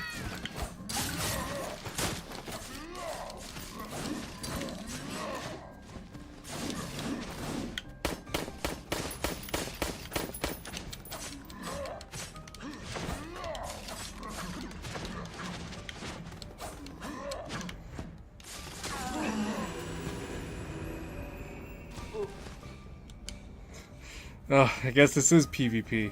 The hell? Alright.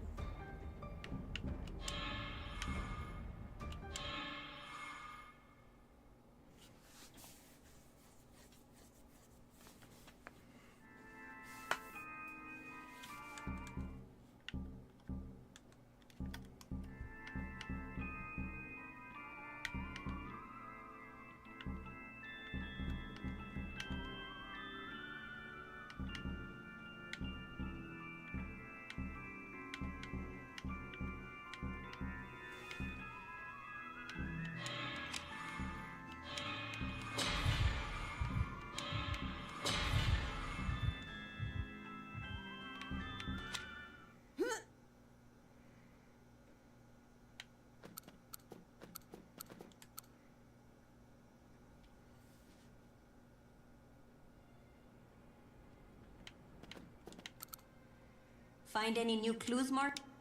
Let's see, what do you got again?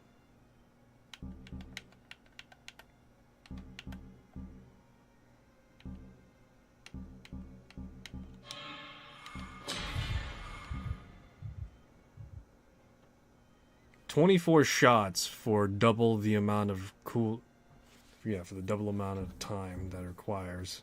Alright.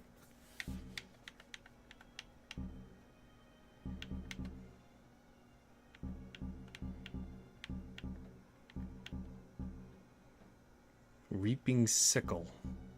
Or reaping scythe, rather. Huh. Let me know if there's anything.